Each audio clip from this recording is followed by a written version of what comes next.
Good morning, students. Good morning, sir. Okay. Morning, sir.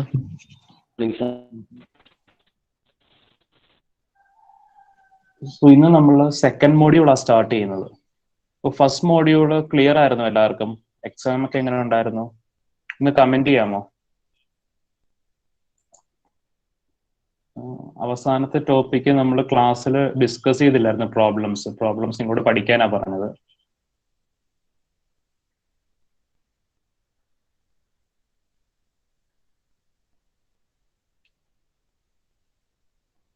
ആരും ഡൗട്ടൊന്നും ചോദിച്ചില്ലായിരുന്നു, അപ്പം clear ആയെന്ന് ഞാൻ വിചാരിച്ചു.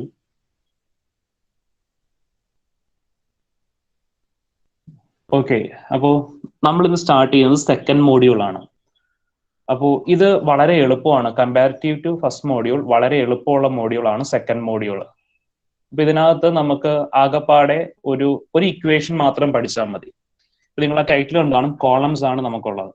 കോളംസിനകത്ത് നമുക്കൊരു ഇക്വേഷൻ മാത്രം പഠിച്ചാൽ മതി. പിന്നെ അതിന്റെ ഡിഫറെന്റ് ഫോംസ്, ഒരു 4 കേസസ് ഉണ്ട്. ആ 4 കേസും പഠിച്ചാൽ നമുക്ക് ഈസി ആയിട്ട് ഇതിന്റെ പ്രോബ്ലംസ് ചെയ്യാം. പിന്നെ അതേ കണക്ക് തന്നെ മോഡ്യൂൾ 2-ൽ കുറച്ച് തിയറി പോർഷൻസ് ഉണ്ട്. ആ തിയറി പോർഷൻസ് നമുക്ക് പാർട്ട് എയിൽ ചോദിക്കാൻ സാധ്യതയുള്ളതാണ്. 4 മാർക്ക് ക്വസ്റ്റ്യൻസ് ആയിട്ട് ചോദിക്കാൻ സാധ്യതയുള്ള കുറച്ച് ക്വസ്റ്റ്യൻസ് ആണ്. അപ്പോൾ ആ ക്വസ്റ്റ്യൻസും അതിന്റെ പ്രോബ്ലംസും ആണ് നമ്മൾ നോക്കുന്നത്. ഫസ്റ്റ് മോഡ്യൂളിനെ കമ്പയർ ചെയ്യുമ്പോൾ ഭയങ്കര എളുപ്പമാണ് നമുക്ക് സെക്കൻഡ് മോഡ്യൂൾ. ഒരുപാട് കാര്യങ്ങൾ പഠിക്കാനില്ല, ലെങ്തി പ്രോബ്ലംസ് ഒന്നുമില്ല, പ്രോബ്ലംസ് ഒക്കെ ചെറുതാണ്. നമുക്ക് ഈസി ആയിട്ട് 10 മാർക്ക് സ്കോർ ചെയ്യാം. അപ്പോൾ കഴിഞ്ഞ ഡിഫ്ലക്ഷന്റെ പ്രോബ്ലം ഒക്കെ ആണെങ്കിൽ നമുക്ക് 2-3 പേജൊക്കെ ചെയ്താൽ മാത്രമേ നമുക്ക് 10 മാർക്ക് സ്കോർ ചെയ്യാൻ പറ്റുള്ളൂ. പക്ഷെ ഇവിടെ നമുക്ക് അത്രയും സോൾവ് ചെയ്യേണ്ട കാര്യമില്ല. ഒരു 1 പേജൊക്കെ പ്രോബ്ലംസ് വരുള്ളൂ. ഒരു ഇക്വേഷൻ മാത്രം പഠിച്ചാൽ മതി. നിങ്ങളുടെ സബ്സ്റ്റിറ്റ്യൂഷൻസും ഇക്വേഷൻസും ഒക്കെ കറക്റ്റ് ആയി തന്നെ നിങ്ങൾക്ക് മാർക്ക് കിട്ടും. അപ്പോ മോഡ്യൂൾ 2 കോളംസ്. അപ്പോ നിങ്ങൾ കോളംസ് എന്താന്നൊക്കെ അറിയായിരിക്കുമല്ലോ. നിങ്ങൾ ഫ്രെയിംഡ് സ്ട്രക്ചേഴ്സും ലോഡ് ബിയറിംഗ് സ്ട്രക്ചേഴ്സും എന്നൊക്കെ പഠിച്ചിട്ടുണ്ടോ? Framed structures and load bearing structures ഉണ്ടെങ്കിൽ യെസ് അല്ലെങ്കിൽ നോ എന്നൊന്ന് ടൈപ്പ് ചെയ്യാമോ? Yes sir. ഫ്രെയിംഡ് സ്ട്രക്ചേഴ്സ് പഠിച്ചിട്ടുണ്ട്. അപ്പോൾ ഫ്രെയിംഡ് സ്ട്രക്ചേഴ്സിൽ സ്ട്രക്ചർ എന്ന് പറയുന്നത് ഒരു ബീമും കോളവും ആയിരിക്കും. ഒരു ബീമിനെ സപ്പോർട്ട് ചെയ്ത് 2 കോളംസ് വരും. അപ്പോൾ ഇവിടെ നമ്മൾ കഴിഞ്ഞ മോഡ്യൂളിൽ ബീംസിനെ പറ്റി സ്റ്റഡി ചെയ്തു. ഒരു ബീമിൽ എക്സ്റ്റേണൽ ലോഡ് അപ്ലൈ ചെയ്യുമ്പോൾ ആ ബീം ഡിഫ്ലക്ട് ചെയ്യും. എക്സ്റ്റേണൽ ലോഡ് അപ്ലൈ ചെയ്യുമ്പോൾ ബീം ഡിഫ്ലക്ട് ചെയ്യും. അപ്പോൾ ആ ഡിഫ്ലക്ഷന്റെ വാല്യൂ കാൽക്കുലേറ്റ് ചെയ്യാനായിട്ട് നമ്മൾ 3 മെത്തേഡ്സ് പഠിച്ചു. ഇവിടെ നമ്മൾ ഡിസ്കസ് ചെയ്യാൻ പോകുന്നത് കോളംസ് ആണ്.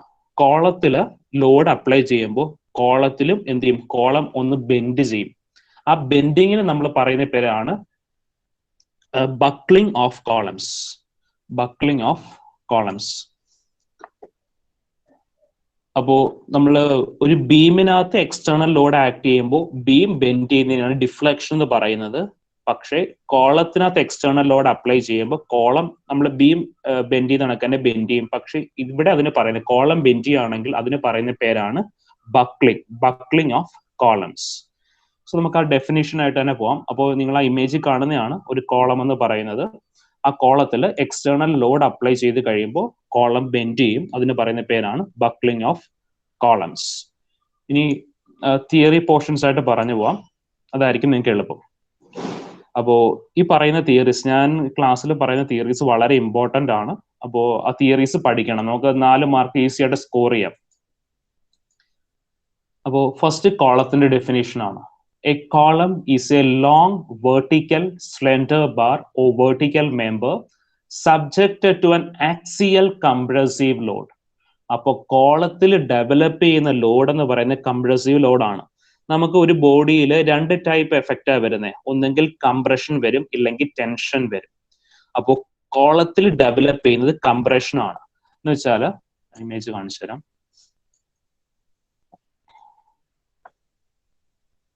സോ നിങ്ങൾക്ക് ഒരു കോളത്തിന്റെ ഇമേജ് കാണാൻ പറ്റുന്നില്ലേ? കോളവും സ്ട്രട്ടും ഉണ്ട്.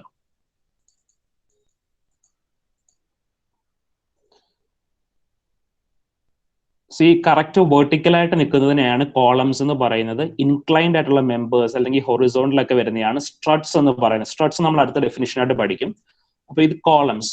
കോളത്തിനകത്ത് മുകളിൽ നിന്നും താഴെ നിന്നുമാണ് അതിന്റെ ലോഡിന്റെ എഫക്റ്റ് വരുന്നത്. കോളം എന്താ ഫംഗ്ഷൻ പെർഫോം ചെയ്യുന്നത്? കോളം നമ്മുടെ ബിൽഡിങ്ങിന്റെ വെയിറ്റ് കോളത്തിൽ കൂടി ട്രാൻസ്ഫർ ചെയ്ത് കോളത്തിന്റെ താഴെയുള്ള ഫൗണ്ടേഷനിലേക്ക് ഡിസ്ട്രിബ്യൂട്ട് ചെയ്യുകയാണ്. അപ്പൊ ഇൻ എഫക്ട് കോളത്തിൽ ഡെവലപ്പ് ചെയ്യുന്ന കംപ്രസീവ് ഫോഴ്സ് ആണ് കോളത്തിൽ ഡെവലപ്പ് ചെയ്യുന്നത്. ഇപ്പോ ബീം ആണെങ്കിൽ ബീമിനകത്ത് നമുക്ക് കംപ്രഷനും ടെൻഷനും ഡെവലപ്പ് ചെയ്യും.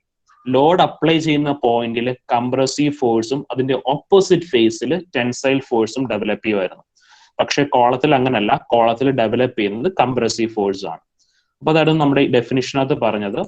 A column is A long vertical slender bar or vertical member subjected to an axial compressive load and fixed rigidly at both ends. ഇനി നെക്സ്റ്റ് പറയുന്നതാണ് സ്ട്രട്ട്. അപ്പൊ സ്ട്രട്ട് എന്താന്ന് ഞാൻ കാണിച്ചു തന്നു. സ്ട്രട്ട് എന്ന് പറയുന്നത് കോളം തന്നെയാണ്, പക്ഷേ ഇവിടെ എന്തായിരിക്കും, നമ്മുടെ മെമ്പേഴ്സ് ഇൻക്ലൈൻഡ് ആയിട്ടായിരിക്കും പ്ലേസ് ചെയ്യുന്നത്. അപ്പോൾ അതിനെയാണ് സ്ട്രട്ട്സ് എന്ന് പറയുന്നത്. കറക്റ്റ് വേർട്ടിക്കലി പ്ലേസ് ചെയ്യുകയാണെങ്കിൽ അത് കോളം ആയിരിക്കും. ഇൻക്ലൈൻഡ് ഒക്കെ ആയിട്ടാണ് പ്ലേസ് ചെയ്യുന്നതെങ്കിൽ അതിന് പറയുന്ന പേരാണ് സ്ട്രട്ട്. ഈ സ്ട്രട്ടിലും ഡെവലപ്പ് ചെയ്യുന്നത് നമുക്ക് കംപ്രസീവ് ഫോഴ്സസ് ആണ് ഡെവലപ്പ് ചെയ്യുന്നത്. ചിലപ്പോൾ നമുക്ക് എക്സാമിന് ചോദിക്കും what is the difference between columns and strut. അപ്പോൾ കോളംസ് ആൻഡ് സ്ട്രട്ട് തമ്മിലുള്ള ഒരേ ഒരു ഡിഫറൻസേ ഉള്ളൂ. അതിനകത്ത് സ്ട്രട്ട് ആണെങ്കിൽ ഇൻക്ലൈൻഡ് ആയിട്ടായിരിക്കും പ്ലേസ് ചെയ്യുന്നത്, കോളംസ് ആണെങ്കിൽ വെർട്ടിക്കൽ ആയിട്ടായിരിക്കും പ്ലേസ് ചെയ്യുന്നത്. രണ്ടിലും ഡെവലപ്പ് ചെയ്യുന്നത് കംപ്രസീവ് ഫോഴ്സ് ആയിരിക്കും ഡെവലപ്പ് ചെയ്യുന്നത്. രണ്ടിലും ഡെവലപ്പ് ചെയ്യുന്ന ഫോഴ്സ് കംപ്രഷൻ ആയിരിക്കും. സോ അതാണ് ഈ വരച്ചിരിക്കുന്നത്. മുകളിൽ നിന്ന് ലോഡ് അപ്ലൈ ചെയ്യുന്നു, താഴെ നിന്ന് ലോഡ് അപ്ലൈ ചെയ്യുന്നു. It will develop a compressive force. Compressive force ആണ് ഡെവലപ്പ് ചെയ്യുന്നത്. സോ ഡെഫിനേഷൻ നോക്കാം. സോ ഈ ഡെഫിനിഷൻസ് ചോദിക്കുന്നതാണ്, അതുകൊണ്ടാണ് ഞാൻ ഇങ്ങനെ പറഞ്ഞു പോകുന്നത്. കോളത്തിന്റെ ഡെഫിനിഷൻ ചോദിക്കാം, ഡിഫൈൻ കോളം, ഡിഫൈൻ സ്ട്രട്ട് എന്നൊക്കെ പറഞ്ഞ് എക്സാമിന് ചോദിക്കാൻ സാധ്യതയുള്ളതാണ്. Strut, it is a slender bar or member in any position other than vertical. അപ്പൊ അത് കണ്ടല്ലോ, slender bar or member in any position other than vertical subjected to a compressive load and fixed rigidly or hinged or pin jointed at one or both ends. Fixed rigidly or hinged or pin jointed at one or both ends. നമുക്ക് ഈ fixed rigidly പിൻ joint ഒക്കെ നമുക്ക് പഠിക്കാം. ഇപ്പൊ ഓർത്തിരുന്നാൽ മതി, ഒരു vertical അല്ലാതെ ഏതൊരു രീതിയിലും കോളംസ് പ്ലേസ് ചെയ്യുകയാണെങ്കിൽ അതിന് പറയുന്ന പേര് സ്ട്രട്ട് എന്നായിരിക്കും. സ്ട്രട്ട്. ഇനി നെക്സ്റ്റ് നമുക്ക് പഠിക്കേണ്ട ഒരു ഡെഫിനിഷൻ ആണ് സ്ലെൻഡർനെസ് റേഷ്യോ. വളരെ ഇമ്പോർട്ടന്റ് ആയിട്ടുള്ള ഡെഫിനിഷൻ ആണ് slenderness ratio. It is the ratio of unsupported length of the column to the minimum radius of gyration of the cross-sectional end of column. അത് ഞാൻ എക്സ്പ്ലെയിൻ ചെയ്യാം എന്താണ് ഈ പറയുന്നത്. It is a ratio of unsupported length of the column.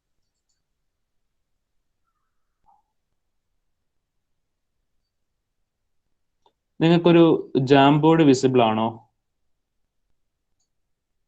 ഒരു white. Yes sir, visible. Okay okay.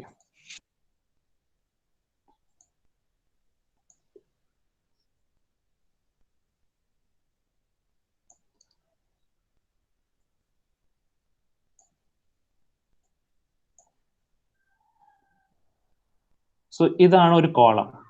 കോളത്തിന്റെ മുകളിൽ നമുക്ക് fixed support ഉണ്ട്, താഴെയും ഫിക്സഡ് സപ്പോർട്ട് ഉണ്ട്.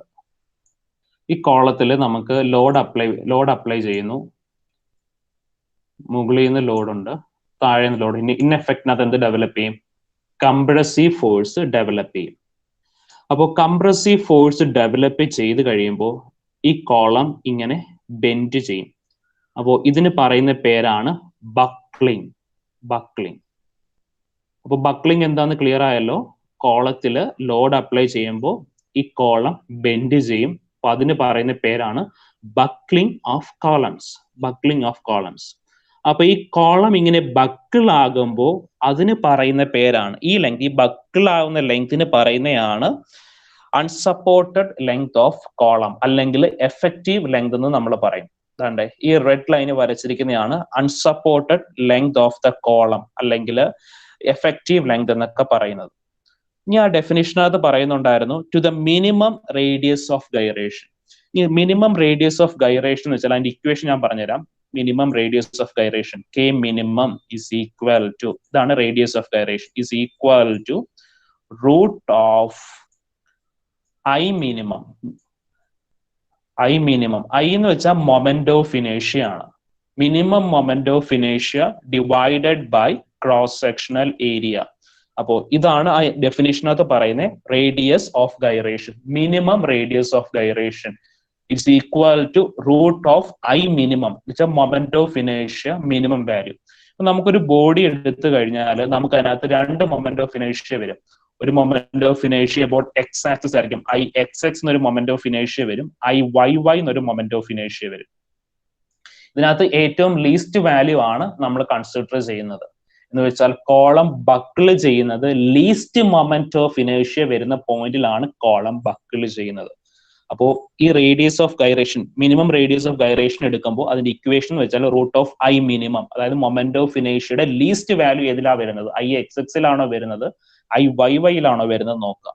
ഇത് ഓർത്തിരിക്കണം. നമ്മൾ പ്രോബ്ലം ചെയ്യാൻ നേരത്ത് ചില പ്രോബ്ലംസിൽ നമുക്ക് രണ്ട് മൊമെന്റ് ഓഫ് ഇനേഷ്യ വാല്യൂ തരും. ഐ എക്സ് എക്സ് എന്ന മൊമെന്റ് ഓഫ് ഇനേഷ്യ വാല്യൂ തരും, ഐ വൈ വൈ എന്ന മൊമെന്റ് ഓഫ് ഇനേഷ്യ വാല്യൂ തരും. അപ്പൊ അതിനകത്ത് നിങ്ങൾക്ക് ഇഷ്ടമുള്ള വാല്യൂ അല്ല എടുക്കേണ്ടത്, നമ്മൾ എടുക്കേണ്ടത് ഏറ്റവും ലീസ്റ്റ് മൊമെന്റ് ഓഫ് ഇനേഷ്യ വാല്യൂ ആണ് എടുക്കേണ്ടത്. എന്തുകൊണ്ടാണ് ലീസ്റ്റ് മൊമെന്റ് ഓഫ് ഇനേഷ്യ എന്ന് വെച്ചാൽ കോളം ബക്കിൾ ചെയ്യുന്നത് ലീസ്റ്റ് മൊമെന്റ് ഓഫ് ഇനേഷ്യ വരുന്ന പോയിന്റിലാണ് കോളം ബക്കിൾ ചെയ്യുന്നത്. അപ്പോൾ നമ്മൾ എടുക്കേണ്ട moment of ഇനേഷ്യ value least moment of ഇനേഷ്യ value ആണ് എടുക്കേണ്ടത്. K minimum is equal to root of I minimum divided by A. And A എന്ന് പറയുന്നത് ക്രോസ് സെക്ഷണൽ ഏരിയ ആണ്, ക്രോസ് സെക്ഷണൽ ഏരിയ. അപ്പോ അതും ഓർത്തിരിക്കുക, cross sectional area. Slenderness ratio വളരെ important ആണ്. ഞാൻ ഡെഫിനിഷൻ ഒന്നും കൂടി പറയാം. Slenderness ratio, it is the ratio of unsupported length of the column to the minimum radius of gyration of the cross-sectional end of column. Unsupported length of the column to the minimum radius of gyration of the cross-sectional end of the column. ഈ definition clear ആണോ? എന്താണ് unsupported length, എന്താണ് radius of minimum radius of gyration? എന്തെങ്കിലും doubt ഉണ്ടെങ്കിൽ ഒന്ന് comment ചെയ്യുമോ? എന്ന് വെച്ചാൽ ഇത് വളരെ ഇമ്പോർട്ടന്റ് ആണ്. ഈ ഡെഫിനേഷൻ സ്ലെൻഡർനെസ് റേഷ്യോ വളരെ ഇമ്പോർട്ടന്റ് ആണ്. ഡൗട്ട് ഉണ്ടെങ്കിൽ നിങ്ങൾക്ക് ചോദിക്കാൻ വേണ്ടി നിങ്ങൾ എക്സ്പ്ലെയിൻ ചെയ്യാം. എന്താണ് മിനിമം റേഡിയസ് ഓഫ് ഗൈറേഷൻ, എന്താണ് അൺസപ്പോർട്ടഡ് ലെങ്ത്? അത് തമ്മിലുള്ള റേഷ്യോ ആണ് സ്ലെൻഡർനെസ് റേഷ്യോ എന്ന് പറയുന്നത്.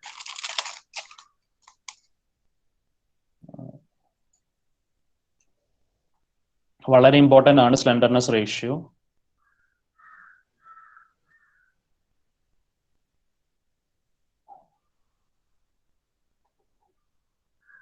അതേണെങ്കിൽ ഞാൻ പറയുമ്പോൾ നിങ്ങൾക്ക് എന്തെങ്കിലും മനസ്സിലാകുന്നില്ലെങ്കിൽ അപ്പം തന്നെ മൈക്ക് അൺമ്യൂട്ട് ചെയ്ത് ചോദിക്കണം കേട്ടോ. അപ്പോൾ നിങ്ങൾ മിണ്ടാതിരിക്കുമ്പോൾ നിങ്ങൾക്ക് ക്ലിയർ ആകുന്നുണ്ടെന്ന് വിചാരിച്ച് ഞാൻ അടുത്തത് അങ്ങ് പറഞ്ഞു പോകും. ഓക്കെ, അപ്പോൾ നമുക്ക് moving out to next definition. അപ്പോൾ സ്ലെൻഡർനെസ് റേഷ്യോ ഡെഫിനിഷൻ വളരെ ഇമ്പോർട്ടന്റ് ആണ്. ഇനി നെക്സ്റ്റ് വൺ ആണ് ബക്ലിംഗ് ഫാക്ടർ. അപ്പൊ ബക്ലിംഗ് എന്താന്ന് ഞാൻ പറഞ്ഞു, ലോഡ് അപ്ലൈ ചെയ്യുമ്പോൾ കോളം ബെൻഡ് ചെയ്യും. അപ്പൊ അതിന് പറയുന്ന പേരാണ് ബക്ലിംഗ്. അപ്പൊ ഇവിടെ ബക്ലിംഗ് ഫാക്ടർ ആണ് നമ്മൾ ഡിസ്കസ് ചെയ്യുന്നത്. It is the ratio between equivalent length of the column to the minimum radius of gyration. Ratio between equivalent length of the column to the minimum radius of gyration. അപ്പൊ equivalent length എന്താണെന്ന് ഞാൻ നേരത്തെ പറഞ്ഞു. Equivalent length തന്നെയാണ് നമ്മൾ ഈ പറയുന്ന unsupported length. Equivalent length of the column to the minimum radius of gyration. ഇനി നെക്സ്റ്റ് ഡെഫിനിഷൻ ആണ് ബക്ലിംഗ് ലോഡ്. ഈ ബക്ലിംഗ് ഫാക്ടർ നമുക്ക് അങ്ങനെ ചോദിക്കാറില്ല. സ്ലെൻഡർനെസ് റേഷ്യോ എന്ന് പറഞ്ഞാണ് എക്സാമിന് ചോദിക്കുന്നത്. Slenderness ratio. ഇനി നെക്സ്റ്റ് ആണ് buckling load. So buckling load എന്താ നോക്കിക്കേ. The maximum limiting load, maximum limiting load at which column tend to have a lateral displacement or tends to buckle is called buckling load or crippling load. So buckling load ne veru perundu, crippling load. Buckling load or crippling load. The buckling takes place about the axis having minimum radius of gyration or least moment of inertia. So the buckling takes place along the axis having minimum radius of gyration or least moment of inertia. ഈ point ഓർത്തിരിക്കണം. എന്ന് വെച്ചാൽ നമുക്ക് problem ചെയ്യുമ്പോൾ ചിലപ്പോൾ moment of ഇനേഷ്യക്ക് രണ്ട് values തരും. അതിനകത്ത് ഏറ്റവും ലീസ്റ്റ് വാല്യൂ വേണം എടുക്കാനായിട്ട്. അപ്പോ ബക്ലിംഗ് ലോഡ് എന്താന്ന് ക്ലിയർ ആയോ? നമുക്ക് ഏതെങ്കിലും ഒരു പെർട്ടിക്കുലർ ലോഡ് അപ്ലൈ ചെയ്യുമ്പോഴായിരിക്കും കോളം ബക്കിൾ ചെയ്യുന്നത്. ആ ലോഡിനെയാണ് ബക്ലിംഗ് ലോഡ് എന്ന് പറയുന്നത്. അപ്പോ എക്സാമ്പിൾ എന്ന് പറഞ്ഞാൽ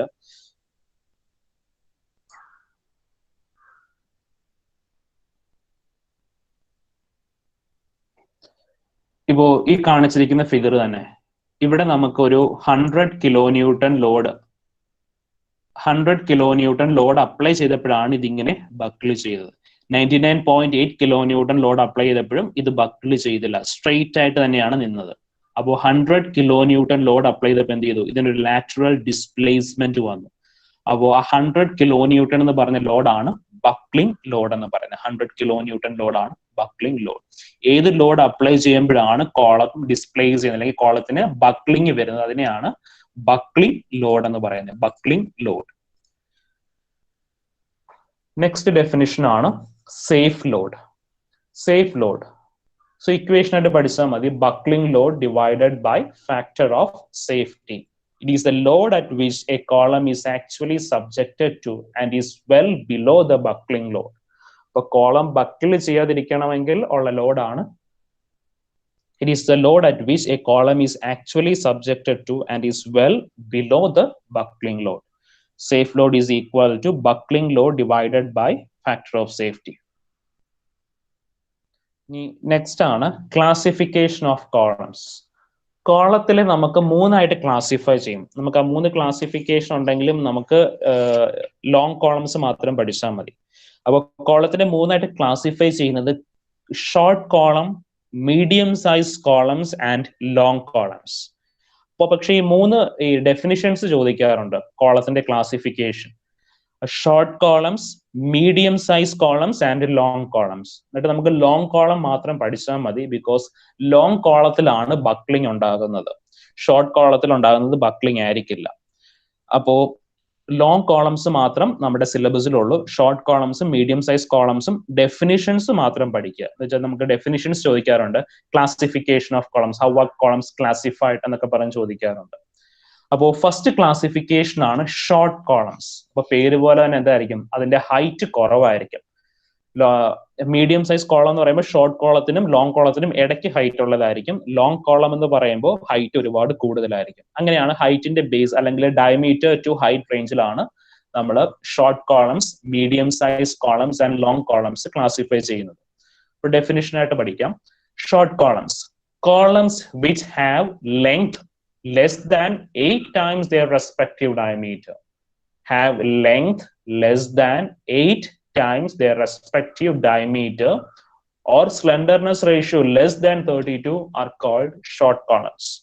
അപ്പോൾ നിങ്ങൾ എക്സാമിന് ഡെഫിനിഷൻ എഴുതുമ്പോൾ ഹൈറ്റ് കുറവാണെന്ന് പറഞ്ഞ് എഴുതണ്ട, ഈ ഒരു രീതിയിൽ തന്നെ എഴുതണം. Columns which have length less than 8 times their respective diameter, length less than 8 times their respective diameter, or slenderness ratio less than 32. Slenderness ratio less than 32 are called short columns. Short columns are always subjected to direct compressive stresses. Next പറയുന്നതാണ് medium size columns. Medium size column have their length vary from, അല്ലെങ്കിൽ height vary from 8 times their respective diameter to 30 times their respective diameter. അപ്പോൾ 8 times to 10 times their respective diameter ആണ് height വരുന്നതെങ്കിൽ അതാണ് medium size columns. 8 to 30 times of their respective diameter ആണ് medium size columns. Slenderness ratio 32. And the slenderness ratio lie between 32 and 120. Slenderness ratio less than 32 ആണെങ്കിൽ അത് short columns ആണ്. Slenderness ratio value lying between 32 to 120 is known as medium size columns. So in designing these columns, buckling and direct stress are taken into account. ഇവിടെ buckling മാത്രമല്ല develop ചെയ്യുന്നത്, direct സ്ട്രെസ്സും develop ചെയ്യും medium size columns. ഇനി long columns. നമുക്ക് long കോളത്തിന്റെ problems മാത്രമേ ഉള്ളൂ. Definitions പക്ഷെ മറ്റേത് രണ്ടും പഠിക്കണം. ഷോർട്ട് കോളംസും മീഡിയം സൈസ് കോളംസും പഠിക്കണം. So the columns having their length more than 30 times their respective diameter or slenderness ratio more than 120 is known as long columns.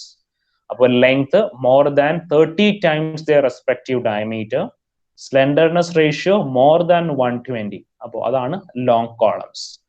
So they are subjected to buckling stresses only. They are subjected to buckling stresses only. അപ്പോൾ buckling മാത്രമേ long കോളത്തിൽ develop ചെയ്യുള്ളൂ. അതും കൂടെ ഓർത്തിരിക്കുക. So ഇനി അടുത്ത ടോപ്പിക്കാണ് സ്ട്രെങ്ത് ഓഫ് കോളംസ്. അപ്പോ the strength of column depends upon slenderness ratio. അപ്പോൾ ഒരു കോളത്തിന്റെ സ്ട്രെങ്ത് നമ്മൾ ഡിഫൈൻ ചെയ്യുന്നത് സ്ലെൻഡർനെസ് റേഷ്യോ വെച്ചിട്ടാണ്.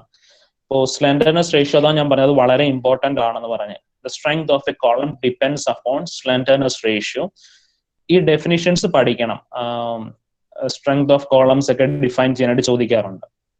So if the slenderness ratio is increased, the compressive strength of a column decreases as the tendency to buckle is increased. The strength of a column also depend upon its end conditions also. End conditions എന്താണെന്ന് ഞാൻ പറയാം. അപ്പോൾ ഇത് മാത്രം ഓർത്തിരിക്കുക. If the slenderness ratio is increased, the compressive strength of column decrease as the tendency to buckle increases. So ഇത്രയും കാര്യങ്ങളാണ് നമുക്ക് ബേസിക് ആയിട്ട് പഠിക്കേണ്ട ഡെഫിനിഷൻസ്. ഇത്രയും കാര്യങ്ങൾക്ക് നിങ്ങൾ ക്ലിയർ ആണോ? ഇത്രയും കാര്യങ്ങൾ ക്ലിയർ ആണോ? Yes, sir. Yes, sir. Yes, sir. Okay. So ഇനി അടുത്താണ് നമ്മൾ ഡിസ്കസ് ചെയ്യാൻ പോകുന്ന ഏറ്റവും ഇമ്പോർട്ടന്റ് ആയിട്ടൊരു പോയിന്റ്. So end conditions. ഇപ്പൊ നമ്മൾ ഇവിടെ പറഞ്ഞത് strength of the column also depend upon the end conditions also. End condition ഉദ്ദേശിക്കുന്നത് അതിന്റെ സപ്പോർട്ട് കണ്ടീഷൻ ആണ്, കോളത്തിന്റെ സപ്പോർട്ട് കണ്ടീഷൻ. ഞാൻ ആ ഫിഗർ കാണിച്ചു തരാം, അപ്പൊ നിങ്ങൾക്ക് ക്ലിയർ ആവും. End conditions.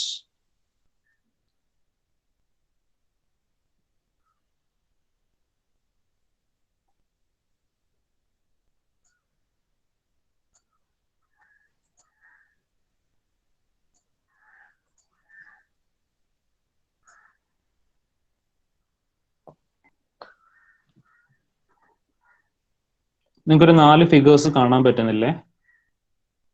ആ മൊബൈൽ സ്ക്രീൻ ഒന്ന് സൂം ചെയ്ത് കഴിഞ്ഞാൽ നിങ്ങൾക്ക് അത് കുറച്ചും കൂടി അടുത്തായിട്ട് കാണാം. ഓക്കെ. സോ ഈ 4 എൻഡ് കണ്ടീഷൻസ് ആണ് നമുക്കുള്ളത്. എൻഡ് കണ്ടീഷൻ എന്ന് വെച്ചാൽ കോളത്തിന്റെ സപ്പോർട്ട്സ് എങ്ങനെയാണ്. നമ്മൾ ബീം പഠിക്കുമ്പോൾ simply supported beam, fixed beam, cantilever beam, properly പഠിച്ചിട്ടുണ്ടാകത്തില്ല. അങ്ങനെ നിങ്ങൾ പഠിച്ചിട്ട് ഓർക്കുന്നില്ലേ? സിംപ്ലി സപ്പോർട്ടഡ് ബീം എന്ന് പഠിച്ചിട്ടുണ്ടാവും, കാന്റിലിവർ ബീം എന്ന് പഠിച്ചിട്ടുണ്ടാവും, ഓവർ ഹാങ്ങിങ് ബീം എന്നൊക്കെ പറഞ്ഞ് പഠിച്ചിട്ടുണ്ടാവും. അതേ കണക്ക് ഉള്ള സപ്പോർട്ടാണ്, കോളത്തിൽ വരുന്ന സപ്പോർട്ട്സ് ആണ് നമ്മൾ ഇവിടെ ഡിസ്കസ് ചെയ്യാൻ പോകുന്നത്. അപ്പോൾ ലോങ് കോളം, നമ്മൾ ലോങ് കോളം മാത്രമേ ഡിസ്കസ് ചെയ്യുന്നുള്ളൂ. Short columns, medium size columns നമ്മുടെ സിലബസിൽ ഇല്ല. അപ്പോൾ ലോങ് കോളത്തിന് 4 ടൈപ്പ് സപ്പോർട്ട്സ് ആണ് വരുന്നത്. അപ്പോൾ ഫസ്റ്റ് പറയുന്ന സപ്പോർട്ട്സ് ആണ് ബോത്ത് എൻഡ്സ് ഹിഞ്ചഡ്. ഇനി both ends hinged or pin jointed or rounded free. അപ്പൊ നമുക്ക് ഏത് പേര് വേണമെങ്കിലും പറയാം. ഹിഞ്ചഡ് എന്ന് പറയാം, അല്ലെങ്കിൽ പിൻ ജോയിന്റഡ് എന്ന് പറയാം, അല്ലെങ്കിൽ റൗണ്ടഡ് ഫ്രീ എന്നൊക്കെ പറയാം. എന്ന് പറയുമ്പോൾ നമ്മുടെ സിംപ്ലി സപ്പോർട്ടഡ് എൻഡ് ഇല്ലേ, അതേ കണക്കാണ്. അപ്പോ ഈ 2 എൻഡും ഹിഞ്ചഡ് ആണ്, അല്ലെങ്കിൽ പിൻ ജോയിന്റഡ് ആണ്, റൗണ്ടഡ് ഫ്രീ ആണ്. അപ്പോ ഈ കേസിൽ എഫക്റ്റീവ് ലെങ്ത് എന്ന് പറയുന്നത് ഒറിജിനൽ ലെങ്തിന് ഈക്വൽ ആയിരിക്കും. എന്തായിരുന്നു എഫക്റ്റീവ് ലെങ്ത് എന്ന് ഞാൻ പറഞ്ഞായിരുന്നു. എഫക്റ്റീവ് ലെങ്ത് എന്ന് പറയുന്നത് എന്താണ്? ലോഡ് അപ്ലൈ ചെയ്യുമ്പോൾ എന്ത് ചെയ്യും? ഇതിങ്ങനെ ബക്കിള് ചെയ്യും. ആ ബക്കിള് ചെയ്യുന്ന ലെങ്ത് കോളത്തിന്റെ ഒറിജിനൽ ലെങ്തുമായിട്ട് ഈക്വൽ ആയിരിക്കും. അപ്പോൾ നമ്മൾ ഈ പറയുന്ന എൻഡ് കണ്ടീഷൻസ് പറയുന്നുണ്ടെങ്കിലും ഇതിന് കുറച്ച് അസംഷൻസ് ഉണ്ട്. ആ അസംഷൻസിന്റെ ബേസിലാണ് നമ്മൾ ഈ എൻഡ് കണ്ടീഷൻസ് ഒക്കെ ഡിറൈവ് ചെയ്ത് എത്തിയിരിക്കുന്നത്. അപ്പൊ നമുക്ക് നേരത്തെ ഞാൻ പറഞ്ഞ കണക്ക് ഫസ്റ്റ് മോഡ്യൂളിലെ കണക്ക് ഇവിടെ ഡെറിവേഷൻസ് ഒക്കെ ഉണ്ട്. ഡെറിവേഷൻസ് നമ്മൾ പഠിക്കേണ്ട, ഫൈനൽ ഇക്വേഷൻസ് മാത്രം പഠിച്ചാൽ മതി. നിങ്ങളുടെ സിലബസിൽ സ്പെഷ്യൽ ആയിട്ട് മെൻഷൻ ചെയ്യുന്നുണ്ട്. നിങ്ങൾക്ക് സിമ്പിൾ പ്രോബ്ലംസും ആ സിമ്പിൾ പ്രോബ്ലംസ് ചെയ്യാനുള്ള ഇക്വേഷൻസും മാത്രം പഠിച്ചാൽ മതി. അപ്പോ ഇത്രയും മാത്രം എൻഡ് കണ്ടീഷൻസ് മാത്രം ഒന്ന് ഓർത്തിരിക്കുക. ഫസ്റ്റ് നമ്മൾ പറയുന്നത് ബോത്ത് എൻഡ്സ് ഹിഞ്ചഡ് അല്ലെങ്കിൽ pin jointed or rounded free. ഇവിടെ ഒറിജിനൽ ലെങ്തിന് ഈക്വൽ ആയിരിക്കും എഫക്റ്റീവ് ലെങ്ത് എന്ന് പറയുന്നത്. ഇനി സെക്കൻഡ് കേസ് ആണ് one end fixed and other end free. നമ്മുടെ കാന്റിലിവർ ബീം ഓർക്കുന്നില്ല, അതേ കണക്ക് തന്നെ താഴെ മാത്രം ഫിക്സഡ് ആയിരിക്കും, മുകളിൽ ഫ്രീ ആയിട്ട് ഇരിക്കുമായിരിക്കും. ആ കേസിൽ നമ്മുടെ ബീം, നമ്മുടെ കോളം ഇങ്ങനെയാണ് ബക്കിൾ ചെയ്യുന്നത്. അപ്പൊ നിങ്ങൾ ചോദിക്കാം ഇതെങ്ങനെ താഴോട്ടൊക്കെ വരുന്നതെന്ന്. നമ്മളൊരു സർക്കുലർ ഷേപ്പിലേക്ക് അത് നമ്മളെ വരയ്ക്കുകയാണ്. അതുകൊണ്ടാണ് ഇങ്ങനെ താഴത്തേക്കും വന്നിരിക്കുന്നത്. Effective length is equal to 2 times original length. അപ്പൊ കോളത്തിന്റെ ആ ഒരു ബക്ലിംഗ് ഷേപ്പ് ഫുൾ ആയിട്ട് കിട്ടാൻ, ഒരു എന്താ പറയാ, ഒരു സർക്കുലർ ഷേപ്പ് ഫുൾ ആയിട്ട് കിട്ടാനാണ് നമ്മൾ താഴത്തേക്കും വരച്ചിരിക്കുന്നത്. അതുകൊണ്ടാണ് effective length is equal to 2 times original length. അപ്പൊ അത് എങ്ങനെ വന്നു എന്നുള്ള ഇൻ ഡീറ്റെയിൽ നിങ്ങൾ പഠിക്കേണ്ട, ഇത്രയും മാത്രം ഓർത്തിരുന്നാൽ മതി. One end fixed and other end free എന്ന് പറഞ്ഞാൽ ഒറിജിനൽ ലെങ്തിന്റെ 2 ടൈംസ് ആയിരിക്കും എഫക്റ്റീവ് ലെങ്ത് എന്ന് പറഞ്ഞാൽ ഒറിജിനൽ ലെങ്തിന്റെ 2 ടൈംസ് ആയിരിക്കും. LE is equal to 2 times L. നമുക്ക് ഇത് കണക്ക് ഒരു കർവേച്ചർ ഷേപ്പ് കിട്ടാൻ വേണ്ടിയിട്ടാണ് ഈ താഴത്തേക്കും ഇതിങ്ങനെ വരച്ചിരിക്കുന്നത്. അതാണ് LE is equal to 2 times effective length. ഇപ്പൊ ഇത് കണ്ടോ, ഇങ്ങനെ കറക്റ്റ് ഒരു കർവേച്ചർ ഷേപ്പ് കിട്ടാം. ഇവിടെ ആകുമ്പോൾ എന്താണ്, ഇത്രയും ഇങ്ങനെയാണ് ബെൻഡ് ചെയ്തത്, അപ്പൊ ഒരു കർവേച്ചർ എത്തില്ല. അതുകൊണ്ടാണ് ഇങ്ങനെ ഈ താഴത്തേക്കും ഇങ്ങനെ വരയ്ക്കുന്നത്. അപ്പോ effective length is equal to 2 times original length. ഇനി one end fixed and other end pin jointed. താഴെ ഫിക്സഡ്, മുകളിൽ പിൻ ജോയിന്റഡ് ആയിരിക്കും. അപ്പൊ ആ കേസിൽ എഫക്റ്റീവ് ലെങ്ത് എന്ന് പറയുന്നത് L divided by root 2. Effective length is equal to L divided by root 2. ഇനി ബോത്ത് എൻഡ്സ് ഫിക്സഡ് എന്ന് പറഞ്ഞാൽ effective length is equal to original length divided by 2. L is equal to L by 2. ഈ 4 N കണ്ടീഷൻസും വളരെ important ആണ്. എന്ന് വെച്ചാൽ പ്രോബ്ലത്തിൽ നമുക്ക് N conditions ആയിരിക്കും പറയുന്നത്. അപ്പൊ ആ എൻ കണ്ടീഷൻസ് വെച്ചിട്ട് ഒറിജിനൽ ലെങ്ത് ക്വസ്റ്റ്യനിൽ തരും. ആ ഒറിജിനൽ ലെങ്ത് ക്വസ്റ്റ്യനിൽ തരുമ്പോൾ നമ്മൾ അതിന്റെ എൻ കണ്ടീഷൻസ് വെച്ചിട്ട് എഫക്റ്റീവ് ലെങ്ത് എഴുതണം, എന്നിട്ടായിരിക്കണം ചെയ്യേണ്ടത്. അപ്പോൾ എഫക്റ്റീവ് ലെങ്ത് നമുക്ക് 4 വാല്യൂസ് പഠിക്കുക. Both ends hinged or pin jointed or rounded free, effective length is equal to original length. ഇനി one end fixed and other end free, effective length is equal to 2 times original length. One end fixed and other end pin jointed, effective length is equal to original length divided by root 2. Both ends fixed ആണെങ്കിൽ effective length is equal to original length divided by 2.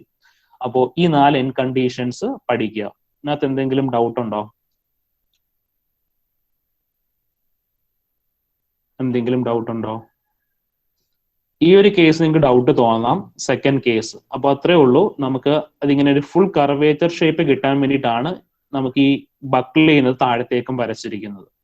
അപ്പൊ അതുകൊണ്ടാണ് L is equal to 2 times original length. അതിന്റെ derivation ഒക്കെ ഉണ്ട്, എന്തുകൊണ്ടാണ് അങ്ങനെ L effective length 2 times original length ആയതെന്നൊക്കെ ഉള്ളത്. അത്രയും ഡീറ്റെയിൽസ് നിങ്ങൾക്ക് ആർക്കിടെക്ചറുകാർക്ക് വേണ്ട, ജസ്റ്റ് അതിന്റെ കൺസെപ്റ്റ്സ് മാത്രം പഠിച്ചാൽ മതി. എന്തെങ്കിലും ഡൗട്ട് ഉണ്ടെങ്കിൽ ചോദിക്കാം.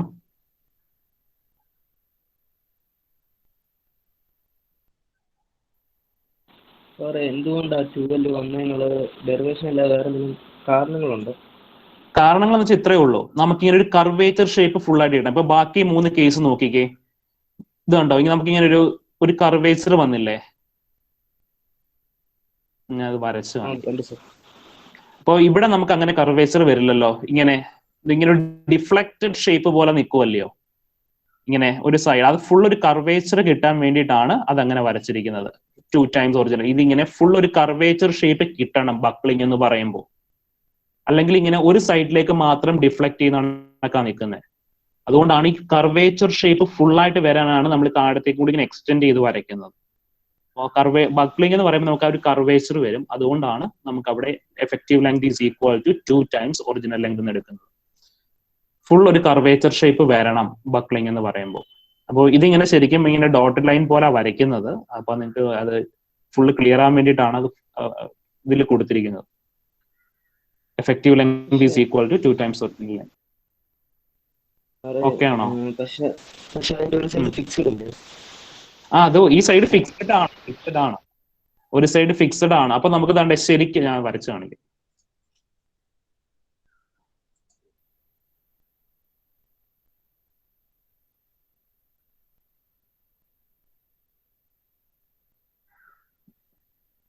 നമുക്ക് ഒരു വൈറ്റ് ബോർഡ് വിസിബിൾ ആയോ?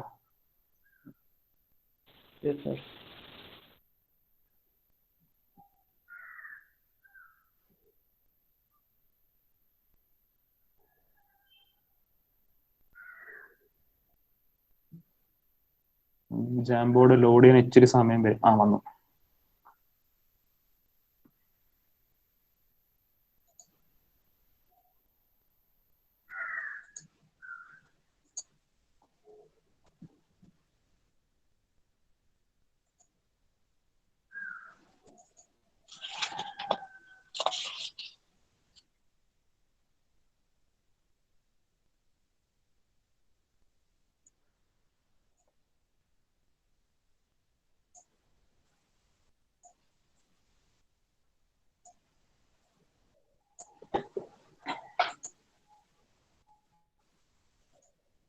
അപ്പോ ഇതിന്റെ ശരിക്കുള്ള ഷേപ്പ് ഇതാണ് കോളം. മുകളിൽ ഫ്രീ ആണ്, താഴെ ഫിക്സഡ് ആണ്. അപ്പോൾ ഇത് ശരിക്കും ബക്കിൾ ചെയ്യുന്നത് എങ്ങനെയാ? ഇങ്ങനെ ബക്കിൾ ചെയ്യുള്ളൂ. പക്ഷെ നമുക്ക് വേണ്ടത് എന്താണ്? ഒരു കർവേച്ചർ ഷേപ്പ് ഒബ്റ്റെയിൻ ചെയ്യണം. അപ്പോൾ അതുകൊണ്ട് നമ്മൾ താഴത്തേക്കും ഇത് ഇങ്ങനെ ഇമാജിനറി ആയിട്ട് വരയ്ക്കും.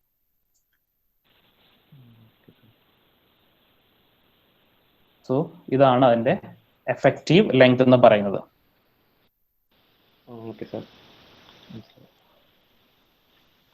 അതങ്ങനെയാണ് അത് എടുക്കുന്നത്. അതിന്റെ ഒരുപാട് ഡീറ്റെയിൽ ഒക്കെ ഉണ്ട്, പക്ഷെ അത് നിങ്ങൾക്ക് വേണ്ട.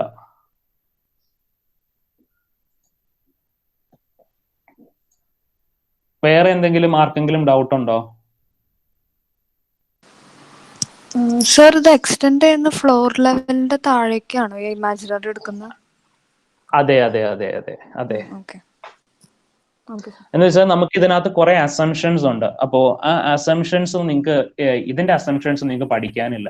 അതുകൊണ്ടാണ് നിങ്ങൾക്ക് ഈ ടോസ് പഠിക്കാൻ വരുന്ന ബുദ്ധിമുട്ട്. അതാണ് നിങ്ങളുടെ സിലബസിലാണെങ്കിൽ വളരെ കുറച്ച് കാര്യങ്ങൾ ക്രിസ്പായിട്ട് പഠിക്കണമെന്ന് പറയും. പക്ഷെ അതിന് ഒരുപാട് ബേസ് വേറെ കുറെ ഉണ്ടാവും. അപ്പോൾ അതുകൊണ്ടാണ് കൂടുതൽ നിങ്ങൾക്ക് ടോസ് ടഫായിട്ട് തോന്നുന്നത്. ഇതിന്റെ കുറെ അസംഷൻസ് ഒക്കെ ഉണ്ട്. അപ്പൊ ഇതിന്റെ ഓരോ ഡെറിവേഷൻ ഒക്കെ എടുക്കുമ്പോൾ നമുക്ക് ഓരോ ക്ലാസ് ഒക്കെ വെച്ച് പോകും. അപ്പോൾ അത്രയും ഡീറ്റെയിൽ നിങ്ങളുടെ സിലബസിലും പറയുന്നില്ല. അതുകൊണ്ടാണ് അതൊന്നും പറയാത്തത്. ഇത്രയേ ഉള്ളൂ അതിന്റെ കൺസെപ്റ്റ്. നമുക്ക് ഒരു കർവേച്ചർ ഷേപ്പ് കിട്ടണം. ആ കർവേച്ചർ ഷേപ്പ് കിട്ടാനായിട്ട് നമ്മൾ അത് താഴത്തേക്കും അത് എക്സ്റ്റെൻഡ് ചെയ്ത് വരയ്ക്കും. അപ്പൊ ജസ്റ്റ് പറഞ്ഞ കണക്ക് തന്നെ അത് ഫ്ലോറിന്റെ താഴത്തേക്കാണ് നമ്മൾ എക്സ്റ്റൻഷൻ പോലെ അത് ഇമാജിനറി ആയിട്ടാണ് വരയ്ക്കുന്നത്. ഇതൊരു ഇമാജിനറി ആയിട്ടാണ് വരയ്ക്കുന്നത്, ഇമാജിനറി ലൈൻ ആയിട്ടാണ് വരയ്ക്കുന്നത്. അപ്പൊ അതിന്റെ ബേസിൽ കുറെ അസംഷൻസും ഒക്കെ ഉണ്ട്. അത് നമുക്ക് വേണ്ട. വേറെ എന്തെങ്കിലും ആർക്കെങ്കിലും ഡൗട്ട് ഉണ്ടെങ്കിൽ നിങ്ങൾ ക്ലിയർ ചെയ്ത് പോകണം. എന്ന് വെച്ചാൽ നിങ്ങളുടെ എന്തെങ്കിലും ഒരു ചെറിയ ഡൗട്ട് ഉണ്ടെങ്കിൽ നിങ്ങൾ ബാക്കി പറയുന്ന ഒന്നും നിങ്ങൾ ശ്രദ്ധിക്കത്തില്ല. ആ ഡൗട്ടും വെച്ച് ഇങ്ങനെ ആലോചിച്ചുകൊണ്ടേയിരിക്കും. അതാ ചോദിക്കുന്നത്.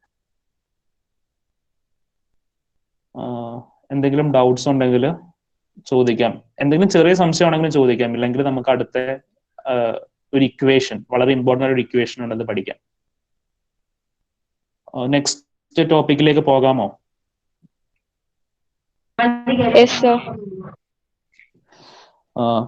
നമുക്ക് അടുത്ത ഒരു തിയറമാണ് പഠിക്കാനുള്ളത്. സോ ആ തിയറത്തിന്റെ പേരാണ് ഓയിലേഴ്സ് തിയറി. വളരെ ഇമ്പോർട്ടന്റ് ആണ് ഓയിലേഴ്സ് തിയറി.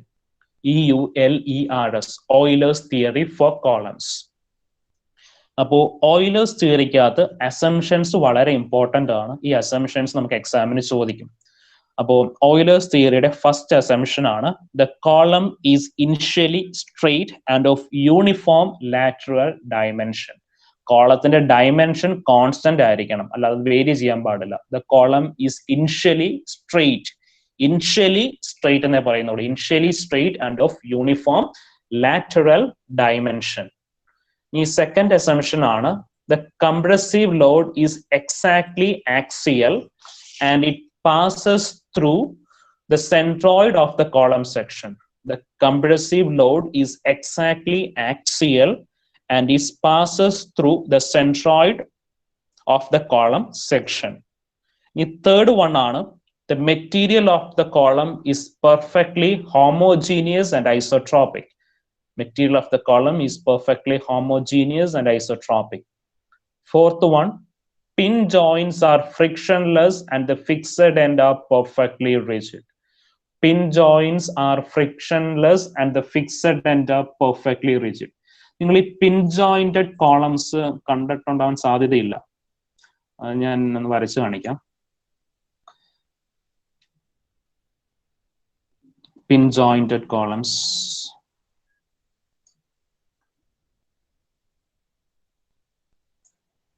സോ ഇതൊരു കോളമാണ്. ഈ കോളത്തിന്റെ രണ്ട് എൻഡും പിൻ ജോയിന്റഡ് ആണെന്ന് വിചാരിക്കുക. അങ്ങനെ പിൻ ജോയിന്റഡ് ആണെങ്കിൽ നമുക്ക് ഈ കോളം ഇങ്ങനെ റൊട്ടേറ്റ് ചെയ്യാൻ പറ്റും. സോ അങ്ങനത്തെ കോളംസ് നമ്മൾ ബിൽഡിങ്ങിനൊന്നും വെക്കാറില്ല. ഇത് നമുക്ക് ഇത് കണക്ക് മെഷീൻ പാർട്സോ അല്ലെങ്കിൽ എന്തെങ്കിലും മൂവിങ് സ്ട്രക്ചേഴ്സ് ഒക്കെ വരുമ്പോഴാണ് വെക്കുന്നത്. യൂഷ്വലി നമ്മൾ വെക്കുന്നത് ബോത്ത് എൻഡ്സ് ഫിക്സഡ് കോളമാണ്. ഒന്നും അനങ്ങത്തില്ല. നമ്മുടെ ബിൽഡിങ്ങിനകത്ത് കാണുന്നത് രണ്ട് എൻഡും ഫിക്സഡ് ആയിട്ടുള്ള കോളംസ് ആണ്. ഈ ബോത്ത് എൻഡ്സ് പിൻ ജോയിന്റഡ് എന്നൊക്കെ പറഞ്ഞാൽ നമുക്ക് ഈ കോളം ഇങ്ങനെ നമുക്കിങ്ങനെ റൊട്ടേറ്റ് ചെയ്യാൻ പറ്റും. പക്ഷേ മൂവ്മെന്റ് പോസിബിൾ അല്ല. ഹൊറിസോണ്ടൽ ആയിട്ടുള്ള മൂവ്മെന്റ്സോ വെർട്ടിക്കൽ ആയിട്ടുള്ള മൂവ്മെന്റ്സോ ഒന്നും പെർമിറ്റ് ചെയ്യത്തില്ല. ഹൊറിസോണ്ടൽ മൂവ്മെന്റ്സോ വെർട്ടിക്കൽ മൂവ്മെന്റ്സോ പെർമിറ്റ് ചെയ്യില്ല. പക്ഷേ ഈ കോളം ഇങ്ങനെ നമുക്കിങ്ങനെ ഈ ഒരു പോയിന്റിൽ ഇങ്ങനെ റൊട്ടേറ്റ് ചെയ്യാൻ പറ്റും. അങ്ങനത്തെ ഒരു ജോയിന്റ് ആണ് പിൻ ജോയിന്റഡ്. ഇങ്ങനെ ആ ഒരു പൊസിഷനിൽ നിന്നുകൊണ്ട് തന്നെ കോളം ഇങ്ങനെ റൊട്ടേറ്റ് ചെയ്തെടുക്കാൻ പറ്റും. അതാണ് പിൻ ജോയിന്റഡ് കോളംസ് എന്ന് പറയുന്നത്. അത് ഞാൻ പറ്റുമെങ്കിൽ നിങ്ങൾക്കൊരു വീഡിയോ പോലെ അത് കിട്ടുവാണെങ്കിൽ ഞാൻ കാണിച്ചു തരാം. അല്ലെങ്കിൽ ലാബിൽ ഉണ്ടായിരുന്നു ഈ സംഭവങ്ങളൊക്കെ. അപ്പൊ അത് ഓർത്തിരിക്കുക. പിൻ ജോയിന്റ്സ് എന്ന് പറഞ്ഞാൽ നമുക്ക് ആ കോളംസ് ആ പോയിന്റിൽ റൊട്ടേറ്റ് ചെയ്യാൻ പറ്റും. അപ്പൊ വൺ എൻഡ് ഫിക്സഡും അതർ എൻഡ് പിൻ ജോയിന്റഡും ആണെങ്കിൽ നമുക്ക് അത് നടക്കത്തില്ല. ഒരു എൻഡ് ഫിക്സഡ് ആണ്, അപ്പൊ കോളം നമുക്ക് അങ്ങനെ റൊട്ടേറ്റ് ചെയ്യാൻ പറ്റില്ല. രണ്ട് എൻഡും പിൻ ജോയിന്റഡ് ആണെങ്കിൽ മാത്രമേ ആ കോളം റൊട്ടേറ്റ് ചെയ്യുള്ളൂ. എബൌട്ട് ദാറ്റ് പോയിന്റ് നമുക്കത് റൊട്ടേറ്റ് ചെയ്യാൻ പറ്റും. സോ പിൻ ജോയിന്റ്സ് ആർ ഫ്രിക്ഷൻലെസ് എന്ന് വെച്ചാൽ നമുക്ക് ഈസി ആയിട്ട് റൊട്ടേറ്റ് ചെയ്യണം, ഫ്രിക്ഷണൽ ഫോഴ്സ് ഒന്നും ഉണ്ടാകാൻ പാടില്ല. അതുകൊണ്ടാണ് പിൻ ജോയിന്റ്സ് ആർ ഫ്രിക്ഷൻലെസ് എന്ന് പറയുന്നത്. And fixed ends are perfectly rigid. Fixed എൻഡ്സിനകത്ത് ഒരു മൂവ്മെന്റും പോസിബിൾ അല്ല. And fifth point, the weight of the column itself is neglected. The column fails by buckling alone. ഈ പോയിന്റ് വളരെ ഇമ്പോർട്ടന്റ് ആണ്. Euler's theory is only applicable for buckling of columns. അപ്പോൾ Euler's theory നമുക്ക് long കോളത്തിന് മാത്രമേ applicable ആകുള്ളൂ. നിങ്ങളൊരു competitive എക്സാംസിനൊക്കെ attend ചെയ്യാൻ പോകുമ്പോൾ ഈ ഒരു ക്വസ്റ്റ്യൻ അതിനകത്ത് മിക്കപ്പോഴും ചോദിക്കാറുണ്ട്. അപ്പോ Euler's theory for columns applicable ആകുന്ന കേസ് ഏതാണ്? Euler's theory is only applicable for buckling of columns. അല്ലെങ്കിൽ Euler's theory is applicable only for long columns. അത് ഓർത്തിരിക്കുക, വളരെ ഇമ്പോർട്ടന്റ് ആയിട്ടുള്ള പോയിന്റ് ആണ്. And seventh one, limit of proportionality is not exceeded. Limit of proportionality is not exceeded. ഇനി നമുക്കൊരു sign convention ഉണ്ട്. അത് ഇത്രയേ ഉള്ളൂ, അത് കാണിച്ചു തരാം. ഇപ്പൊ ഈ കോളം ബക്കിൾ ചെയ്യുന്നത് ഇങ്ങനെയാണ്. ബക്കിൾ ചെയ്യുന്നതെങ്കിൽ നമ്മൾ പോസിറ്റീവ് ആയിട്ടായിരിക്കും എടുക്കുന്നത്. അത് കണക്ക് തന്നെ കോൺകേവിറ്റി പോലാണ് ബക്കിൾ ചെയ്യുന്നതെങ്കിൽ അത് നമ്മൾ നെഗറ്റീവ് ആയിട്ടായിരിക്കും കൺസിഡർ ചെയ്യുന്നത്. ഈ ഒരു സൈൻ കൺവെൻഷൻ ഓർത്തിരിക്കും. ഇത് one end fixed other end free ആണെങ്കിൽ നമുക്ക് പോസിറ്റീവ് ആയിട്ടായിരിക്കും ബെൻഡിങ് മൊമെന്റ് വരുന്നത്. രണ്ട് എൻഡും പിൻ ജോയിന്റഡോ ഫിക്സഡോ ഒക്കെ ആണെങ്കിൽ നെഗറ്റീവ് ആയിട്ടായിരിക്കും വരുന്നത്. അന്ന് ഓർത്തിരുന്നാൽ മാത്രം മതി. ഇനി നമ്മൾ ഓയിലേഴ്സ് തിയറിയുടെ അസംഷൻസ് പറഞ്ഞു. ഇനി ഓയിലർ ഫോർമുല വളരെ ഇമ്പോർട്ടന്റ് ആണ്. ഈ ഒരൊറ്റ ഫോർമുല മാത്രമേ നമുക്ക് സെക്കൻഡ് മോഡ്യൂളിൽ പഠിക്കാനുള്ളൂ, ഓയിലർ ഫോർമുല. അപ്പോ ഓയിലർ ഫോർമുല പറയുന്നത് pi square E I divided by L E square. ഈ ഒരു ഒറ്റ ഇക്വേഷൻ മാത്രം പഠിച്ചാൽ മതി നമുക്ക് സെക്കൻഡ് മോഡ്യൂളിൽ. എൽ ഇ എന്ന് പറഞ്ഞാൽ എഫക്റ്റീവ് ലെങ്ത് ആണ്. അപ്പോൾ എഫക്റ്റീവ് ലെങ്ത് 4 എൻ കണ്ടീഷൻസ് അനുസരിച്ച് എഫക്റ്റീവ് ലെങ്തിനകത്ത് വേരിയേഷൻസ് ഉണ്ടാവും. അപ്പോൾ ആ ഒരു 4 എൻ കണ്ടീഷൻസും അതിന്റെ എഫക്റ്റീവ് ലെങ്ത് വാല്യൂ പഠിച്ചു വെക്കുക. അപ്പോൾ പി ഓയിലർ അതായത് പി ഓയിലർ എന്ന് പറയുന്നത് ക്രിട്ടിക്കൽ ലോഡ് ആണ്. Critical load or crippling load or buckling load, അതാണ് പി എന്ന് പറയുന്നത്. ഇതിവിടെ ക്രിട്ടിക്കൽ ലോഡ് എന്ന് മാത്രമേ എഴുതിയിട്ടുള്ളൂ, പക്ഷെ critical load or crippling load or buckling load ഇങ്ങനെയൊക്കെ ക്വസ്റ്റ്യൻ അത് ചോദിക്കാറുണ്ട്. Critical load or crippling load or buckling load.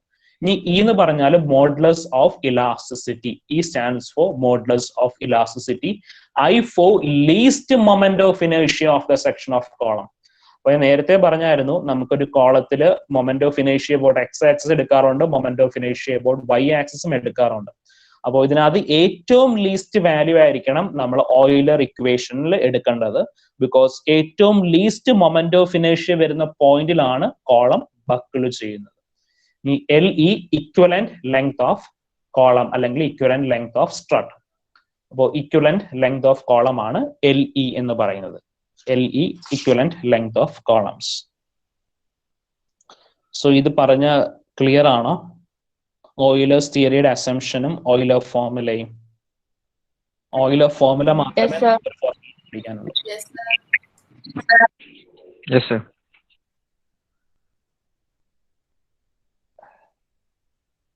ഇനി നമുക്ക് ഒരു ലിമിറ്റേഷനും ചോദിക്കാറുണ്ട് എക്സാംസിന് വേണ്ടിയിട്ട്. പാർട്ട് എയില് limitations for the use of Euler formula.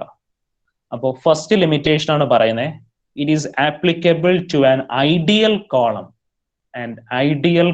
and in practice there is always crookedness in column and the load applied may not be exactly coaxial. അപ്പോൾ നമ്മൾ എന്ത് സാധനം പഠിച്ചാലും അതിനകത്ത് ഒരു അസംഷൻസും ഉണ്ടാവും, അതിനകത്ത് കുറച്ച് ലിമിറ്റേഷൻസും ഉണ്ടാവും. അപ്പോൾ നമ്മൾ കൺസിഡർ ചെയ്യുന്ന കോളം ഒരു ഐഡിയൽ കോളം എന്ന രീതിയിലാണ് നമ്മൾ പ്രോബ്ലംസ് ചെയ്യുന്നത്. ഇനി സെക്കൻഡ് അസംഷൻ ആണ്, it takes no account of direct stresses. It means that Euler formula may give a buckling load for strut far in excess of load which they can withstand under direct compression. അപ്പോൾ നമ്മൾ assume ചെയ്യുന്ന എന്താണ്, long കോളത്തിൽ buckling മാത്രമേ അല്ലെങ്കിൽ buckling stress മാത്രമേ ഉണ്ടാകത്തുള്ളൂ എന്നുള്ളൊരു അസംഷനിലാണ് ചെയ്യുന്നത്. അതൊരു ലിമിറ്റേഷൻ ആണ്. ചിലപ്പോൾ ഡയറക്റ്റ് സ്ട്രെസ്സസ് ഒക്കെ ഉണ്ടാകാം ലോങ് കോളം ആണെങ്കിലും, അതും ഒരു ലിമിറ്റേഷൻ ആണ്. ബക്ലിംഗ് മാത്രമേ കൺസിഡർ ചെയ്യുന്നുള്ളൂ. സോ ഈ രണ്ട് ലിമിറ്റേഷൻസ് ആണ് ഓയിലേഴ്സ് തിയറിക്കുള്ളത്, ഓയിലേഴ്സ് തിയറി അല്ലെങ്കിൽ ഓയിലേഴ്സ് ഇക്വേഷനകത്തുള്ളത്.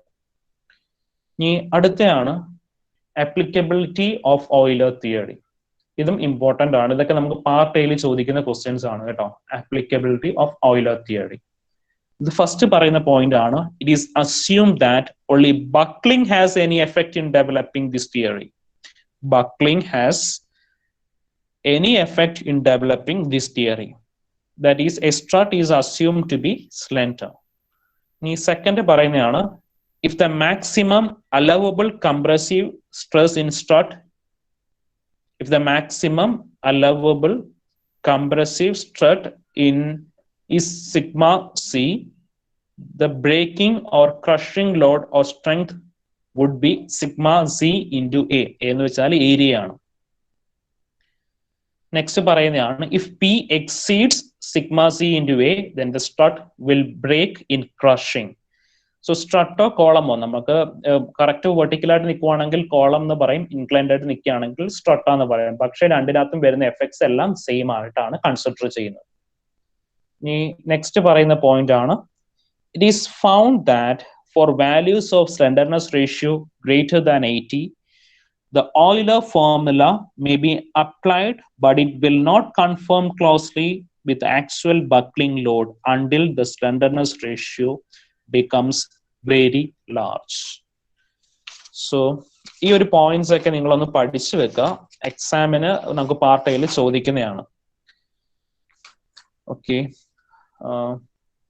അപ്പോ ഓയിലർ തിയറിക്കകത്ത് വളരെ ഇമ്പോർട്ടന്റ് ആയിട്ട് നിങ്ങൾ പഠിക്കേണ്ടതാണ് ഓയിലർ തിയറിയുടെ അസംഷൻസ്. അത് വളരെ ഇമ്പോർട്ടന്റ് ആണ്. ഒരുപാട് തവണ യൂണിവേഴ്സിറ്റി എക്സാമിന് ചോദിച്ചതാണ്. ഓയിലേഴ്സ് തിയറിയുടെ അസംഷൻ, ഓയിലർ ഫോർമുല. ഓയിലേഴ്സ് തിയറിയുടെ അസംഷൻസും ഓയിലർ ഫോർമുലയും വളരെ ഇമ്പോർട്ടന്റ് ആണ്. ഇനി ലിമിറ്റേഷൻസും ഒരുപാട് തവണ ചോദിച്ചിട്ടില്ലെങ്കിലും റെയർ ആയിട്ട് ചോദിക്കാം, limitations for the use of Euler formula. അപ്പം ഇത്രയും കാര്യങ്ങളാണ് ഓയിലർ തിയറിയിൽ വളരെ ഇമ്പോർട്ടന്റ് ആയിട്ട് ഉള്ളത്. അപ്പോൾ ഓയിലർ തിയറിയുടെ equation pi square E I divided by L E square. L E എന്ന് പറഞ്ഞാൽ എഫക്റ്റീവ് ലെങ്ത് ആണ്. ഇനി ഓയിലർ തിയറിയുടെ ഇക്വേഷൻ നമ്മൾ 4 എൻ കണ്ടീഷൻസിലുമായിട്ട് അപ്ലൈ ചെയ്യുവാണ്. സോ അതൊരു ചാർട്ടാണ് ഞാൻ കാണിച്ചു തരാം. ഇതിന്റെ ഡെറിവേഷൻ ഞാൻ പ്രോബ്ലത്തിൽ നോട്ട്സിൽ വെച്ചിട്ടുണ്ട്, പക്ഷെ ഡെറിവേഷൻസ് നിങ്ങൾ പഠിക്കണ്ട. ജസ്റ്റ് ഫൈനൽ ഇക്വേഷൻസ് മാത്രം പഠിച്ചാൽ മതി. ഓയിലേഴ്സ് തിയറിയുടെ ഓയിലർ ഫോർമുല എങ്ങനെയാണ് നമുക്ക് 4 എൻ കണ്ടീഷൻസിലും അപ്ലൈ ചെയ്യുന്നത്, ഡെറിവേഷൻ ഉണ്ട്. ഡെറിവേഷൻ പഠിക്കണ്ട.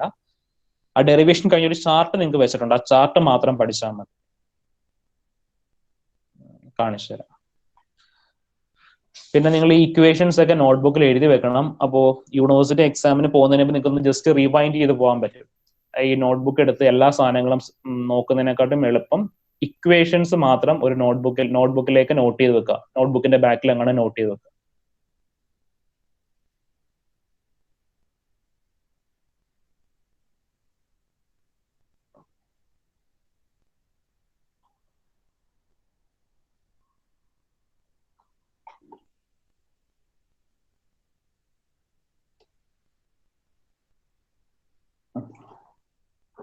സോ ഈ ഒരു ചാർട്ട് മാത്രം പഠിച്ചാൽ മതി. അപ്പോ നമ്മുടെ ഫസ്റ്റ് കേസ് എന്തായിരുന്നു? Both ends hinged or pin jointed or rounded or free. So ഇതാണ് പറഞ്ഞ first case, both ends hinged or pin jointed or rounded or free. അവിടെ എന്തായിരുന്നു? Effective length is equal to original length. ഇതാണ് effective ലെങ്തിന്റെ column. Effective length is equal to original length. അപ്പോൾ Euler formula വരുന്നത് എന്താണ്? Pi square E I divided by L square. ശരിക്കുള്ള Euler formula താഴെ എന്തായിരുന്നു? എഫക്റ്റീവ് ലെങ്ത് എൽ ഇ എന്നായിരുന്നു. അപ്പൊ എൽ ഇയുടെ സ്ഥാനത്ത് നിന്ന് സബ്സ്റ്റിറ്റ്യൂട്ട് ചെയ്തു, എൽ സബ്സ്റ്റിറ്റ്യൂട്ട് ചെയ്തു. ബിക്കോസ് ബോത്ത് എൻഡ്സ് ഹിഞ്ചഡ് ആണെങ്കിൽ effective length will be same as original length. ഇനി അടുത്ത കേസ് നോക്കിക്കേ. One end fixed and other end free. One end fixed and other end free ആയിരുന്നപ്പോൾ effective length is equal to 2 times original length ആയിരുന്നു. effective length is equal to 2 times original length. അപ്പൊ ഡിനോമിനേറ്ററിൽ എന്ത് വന്നു? 2l square വന്നു. അതാണ് 4l square. 4l square. ഇനി അടുത്തത് 1 end fixed, other end pin jointed. അവിടെ effective length എന്താ വന്നത്? effective length is equal to l divided by root 2. അപ്പൊ ഡിനോമിനേറ്റർ എന്ത് ചെയ്യും? ഈ ടേം സ്ക്വയർ ചെയ്യും. അപ്പോൾ √2 സ്ക്വയർ ചെയ്തപ്പോൾ എന്തായി? 2 ആയി. അത് ന്യൂമറേറ്ററിലേക്ക് വന്നു. 2 pi square ei divided by l square. ഇനി both ends fixed or encasted, അവിടെ നമുക്ക് effective length is equal to l by 2. അപ്പോൾ ഓയിലർ തിയറിയിൽ എന്ത് വേണം? ഡിനോമിനേറ്ററിൽ ഈ വാല്യൂ സ്ക്വയർ ചെയ്തു. 4 pi square ei by l square. അപ്പൊ നിങ്ങൾ ആകെപ്പാടെ ചെയ്യേണ്ടത് ഓയിലർ ഇക്വേഷൻ പഠിക്കുക. Pi square ei divided by le square. എന്നിട്ട് effective length 4 കേസും ക്ലിയർ ആയിട്ട് തന്നെ പഠിക്കുക. both ends hinged or pin jointed or round free ആണെങ്കിൽ effective length is equal to original length. one end fixed, other end free ആണെങ്കിൽ effective length is equal to 2 times original length. one end fixed and other end pin jointed ആണെങ്കിൽ effective length is equal to l divided by √2. both ends fixed ആണെങ്കിൽ effective length is equal to l by 2. അപ്പോൾ ഈ 4 end conditions പഠിക്കുക. എന്നിട്ട് അതിന്റെ Euler equation പഠിക്കുക. Pi square ei by le square. അപ്പോൾ ഇത്രയും കാര്യങ്ങളാണ് നമുക്ക് ഫസ്റ്റ് മൊഡ്യൂളിൽ പഠിക്കാനുള്ളത്, സെക്കൻഡ് മൊഡ്യൂളിൽ പഠിക്കാനുള്ളത്. ഇനി ഇതിന്റെ പ്രോബ്ലംസ് മാത്രമേ ഉള്ളൂ. പ്രോബ്ലംസ് ഒരുപാട് ടഫ് ആയിട്ടുള്ള പ്രോബ്ലംസ് ഒന്നുമല്ല, നമുക്ക് ഡയറക്റ്റ് സബ്സ്റ്റിറ്റ്യൂഷൻസ് വരുന്ന പ്രോബ്ലംസ് ആണ്. അപ്പോൾ ഇത്രയും കാര്യങ്ങൾ ഓർത്തിരിക്കുക. ഓയിലർ തിയറിയുടെ ഇക്വേഷൻ പഠിക്കുക. Pi square ei divided by le square. ഞാൻ അതുള്ള le സ്ക്വയറിന്റെ 4 കേസും പഠിക്കുക. both ends hinged, both ends fixed, one end fixed and other end pin jointed, പിന്നെ one end fixed and other end free. ആ cases എല്ലാം പഠിക്കുക. ഇത്രയും കാര്യങ്ങളെ നിങ്ങൾക്ക് പഠിക്കാനുള്ളൂ, വളരെ ഇമ്പോർട്ടന്റ് ആണ്. അപ്പോൾ ഇത് ക്ലിയർ ആണെങ്കിൽ പറഞ്ഞോ. സർ, ഇപ്പം one end fixed and other end free ആ കേസ് ചെയ്യുമ്പോൾ നമ്മളിപ്പം സെയിം എഫക്റ്റീവ് ലെങ്ത് താഴോട്ടും എടുക്കും. ഇപ്പം ആ പറഞ്ഞേക്കുന്ന കോളം ഒരു ബേസിലാ സ്റ്റാൻഡ് ചെയ്യുന്നെങ്കിൽ നമ്മൾ ആ ബേസിന്റെയും ഹൈറ്റ് താഴോട്ട് എഫക്റ്റീവ് ആയിട്ട് എടുക്കുമോ സർ? എടുക്കും. അതെന്ന് വെച്ചാൽ നമുക്കൊരു സർക്കുലർ ഷേപ്പ് കിട്ടണം. അതുകൊണ്ട് effective length is equal to 2 times original length ആയിട്ട് തന്നെ എടുക്കണം. Okay sir. ആ ഒരു one end fixed other end free ആയിട്ട് തരുന്ന കേസ് എല്ലാം അതിപ്പോ കൂടുതൽ ഒന്നും നോക്കണ്ട. Effective length is equal to 2 times original length ആയിട്ട് തന്നെ എടുക്കണം. അതിന് വ്യത്യാസമൊന്നുമില്ല, ഫുൾ അങ്ങനെ തന്നെയാ ചെയ്യേണ്ടത്. എന്ന് പറയുമ്പോ ആ സ്റ്റാൻഡിന്റെ ബേസിന്റെയും ഹൈറ്റ് അത് ഇൻക്ലൂഡഡ് ആയിട്ട് മീൻസ് താഴോട്ട് എടുക്കൂലേ? ഇത്രയും മാത്രം ഓർത്താൽ മതിയെന്നേ. അതിന്റെ കോളത്തിന്റെ ഹൈറ്റ് തന്നിട്ടുണ്ടാവും ക്വസ്റ്റ്യനകത്ത്. ആ കോളത്തിന്റെ ഹൈറ്റിന്റെ 2 times ആണ് അതിന്റെ എഫക്റ്റീവ് ലെങ്തിന്റെ ഹൈറ്റ്. അത്ര ഓർത്തിരുന്നാൽ മതി. അതാണ്ട് എഫക്റ്റീവ് ലെങ്ത് എന്ന് പറയുമ്പോൾ ഒറിജിനൽ ലെങ്ത് എൽ എന്ന് പറയുന്നതാണ് ഒറിജിനൽ ലെങ്ത് ഓഫ് കോളം. അതിന്റെ 2 times ആയിരിക്കും എഫക്റ്റീവ് ലെങ്ത്. അതങ്ങനെ തന്നെ പഠിച്ചു വെച്ചാൽ മതി. അതുകൊണ്ട് ഈ ചാർട്ട് ഇതേ കണക്ക് തന്നെ പഠിച്ചു വെച്ചാൽ മതി. ഇത്രയും കാര്യങ്ങളാണ് ഈ മോഡ്യൂളിൽ നിങ്ങൾ ഇക്വേഷൻ ആയിട്ട് പഠിക്കാനുള്ളത്.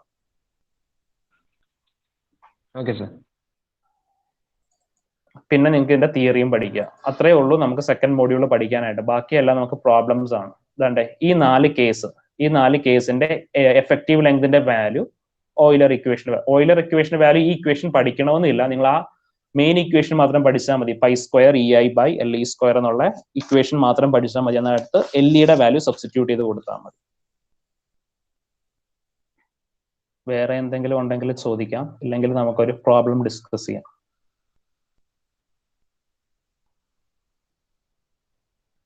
പ്രോബ്ലംസ് എല്ലാം സിമ്പിൾ പ്രോബ്ലംസ് ആണ്. നമ്മൾ ഫസ്റ്റ് മോഡ്യൂളിൽ പഠിച്ച അത്രയും വലിയ പ്രോബ്ലംസ് ഒന്നുമില്ല. എന്തെങ്കിലും ഡൗട്ട്സ് ഉണ്ടെങ്കിൽ ചോദിക്കാം, ഇല്ലെങ്കിൽ നമുക്ക് ഈ പ്രോബ്ലം ഒന്ന് നോക്കാം.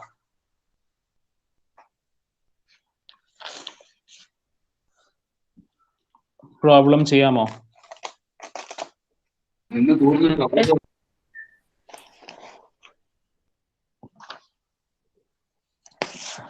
പ്രോബ്ലം ചെയ്യാമോ? ചെയ്യാൻ പറ്റുമെങ്കിൽ ചെയ്യാൻ പറ്റുമെന്ന് പറ, ഇല്ലെങ്കിൽ ഓക്കെ. നിങ്ങൾ ആ ക്വസ്റ്റ്യൻ ഒന്ന് വായിച്ചു നോക്കിക്കേ.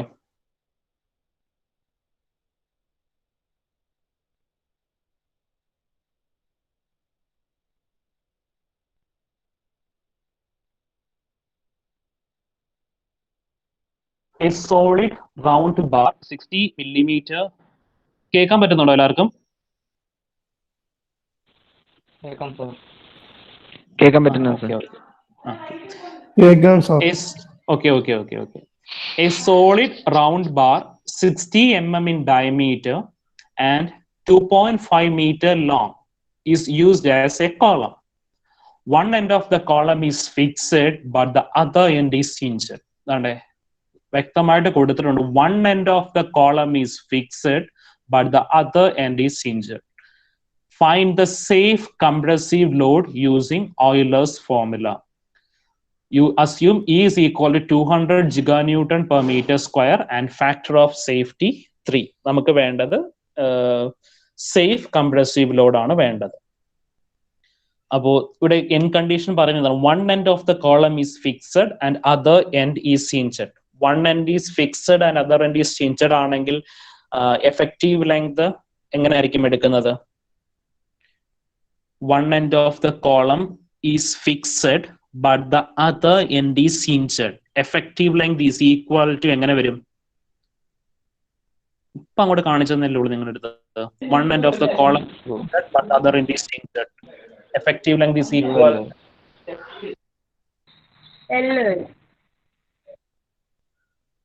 ഒന്നും കൂടെ ആലോചിച്ച് നോക്കിക്കേ.